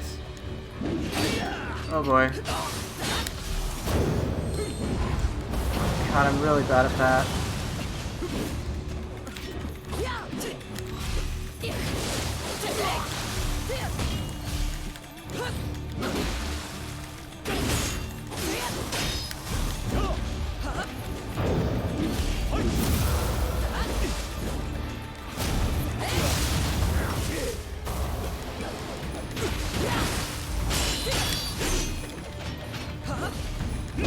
God damn it. Okay, I need to be done.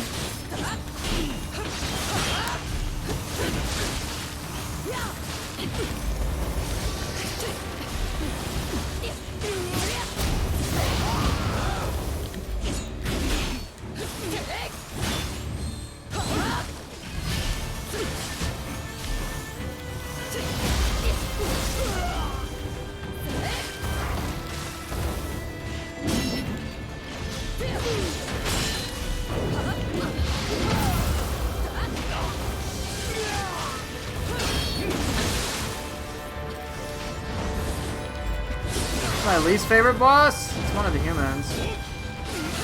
Probably Matsunaga Hisahide, Saito Toshimitsu, just anyone who blocks a lot.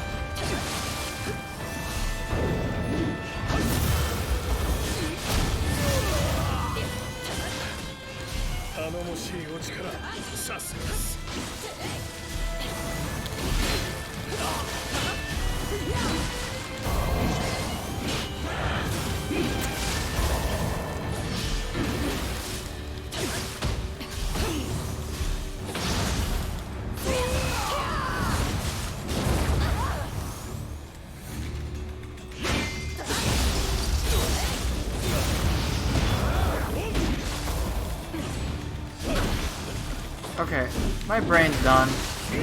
Fuck it. Alright, we're switching to comfortable stuff. You kinda hate the Umibozu clone? I don't mind Uminudo that much. I'm not like excited.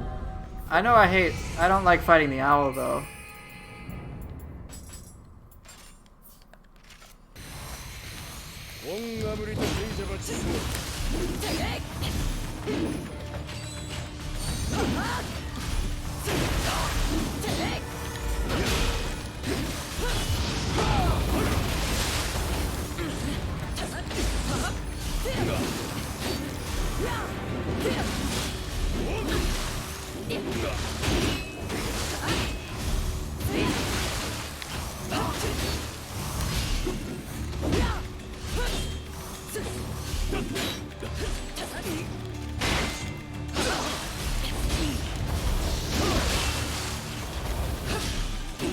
Dude, are you kidding me?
Jeez.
Alright, that's all I got.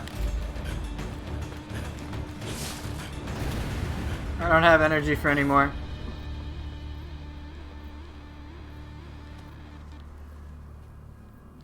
Dang, I'm getting more tired.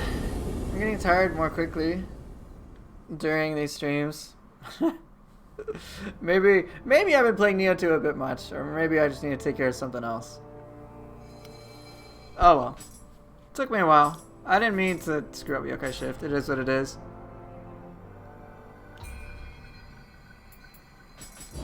Before I go, is there any way to speed up your attack animations, or are you just seeing things? You are just seeing things. It looks like I'm speeding up attack animations.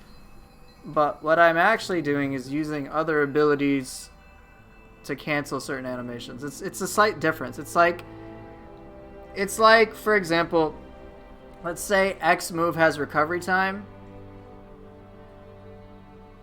Or let me cover my Soul Core guides. If you watch any of my Soul Core guides, then I kind of cover that aspect in which an ability appears to have a very long recovery time, but actually you can respond very quickly. So, you know, an ability you might think takes a second, well, actually, you can respond in 3/4 of a second. So during that like extra quarters free second you have, you can do another ability in the meantime. And then as I keep doing this over and over again with all sorts of abilities, the game gets really, really fast. So you can't ever change your attack speed unless you use like Cheat Engine to modify the game, but I haven't done anything like that. It's just like before recovery, I like cancel some recovery frames by doing another ability, then canceling those recovery frames. You didn't mean the downtime, it was the vertical split staff spin that just looked really fast. Well, with split staff, you can lengthen the animations of certain attacks by holding down the attack button, respectively. But you can't necessarily make an ability attack faster, the exclusion of like Water Sword and stuff like that. But I'm not doing like any fancy hacking or tricks for stuff like that. To answer your question, how many hours do I have? This many on PC for this character, and then 1100 on my PS4. So it's over 2400 at this point.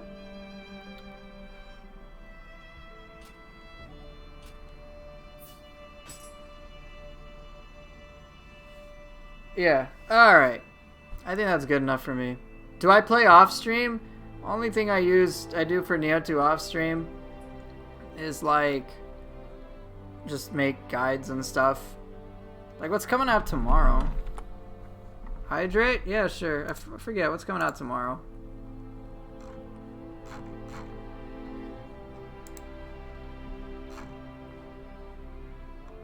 Ha! Okay, my Nioh guide is coming out tomorrow. I'm sure you guys will enjoy that. I actually sent it over to Team Ninja's community manager, and maybe they'll relay that to the team, and maybe things will get changed. I don't necessarily think it will, because they're probably focused on Stranger of Paradise instead, which I get. But if it does, I'm using faster movement from Amino Uzume's Grace. Yeah, but that doesn't influence attack speed. There's nothing in this game, to my knowledge, that directly makes like an ability attack faster than it normally can. But yeah, I am using Amino Uzume's. I move faster and have greater ki recovery, so I can attack more often. But I'm not like, alright, let me speed up like my quick draw or anything like that. It's all just like little tricks that are naturally built into the game. I've played this game without using the skill mod for the longest time, and all the stuff I do now applies there as well. So there's nothing crazy. It's all stuff that a player can do. It just requires practice. Nothing too crazy. Alright, let me do a recap before I bounce. White Tiger was the highlight of the depths. Then we had Magra and Naotaka, and I just like memed the whole floor. Then there was William, who's William. Great. Then I had Giant Toad, which I got filtered on for all why, I don't know. And then Ryomen, I've had difficulty with. So yeah, that was pretty interesting. So more or less mid-tier stuff, with White Tiger being the most challenging. Granted, I didn't Confusion Bomb him. But yeah, game is still pretty solid. It's good stuff.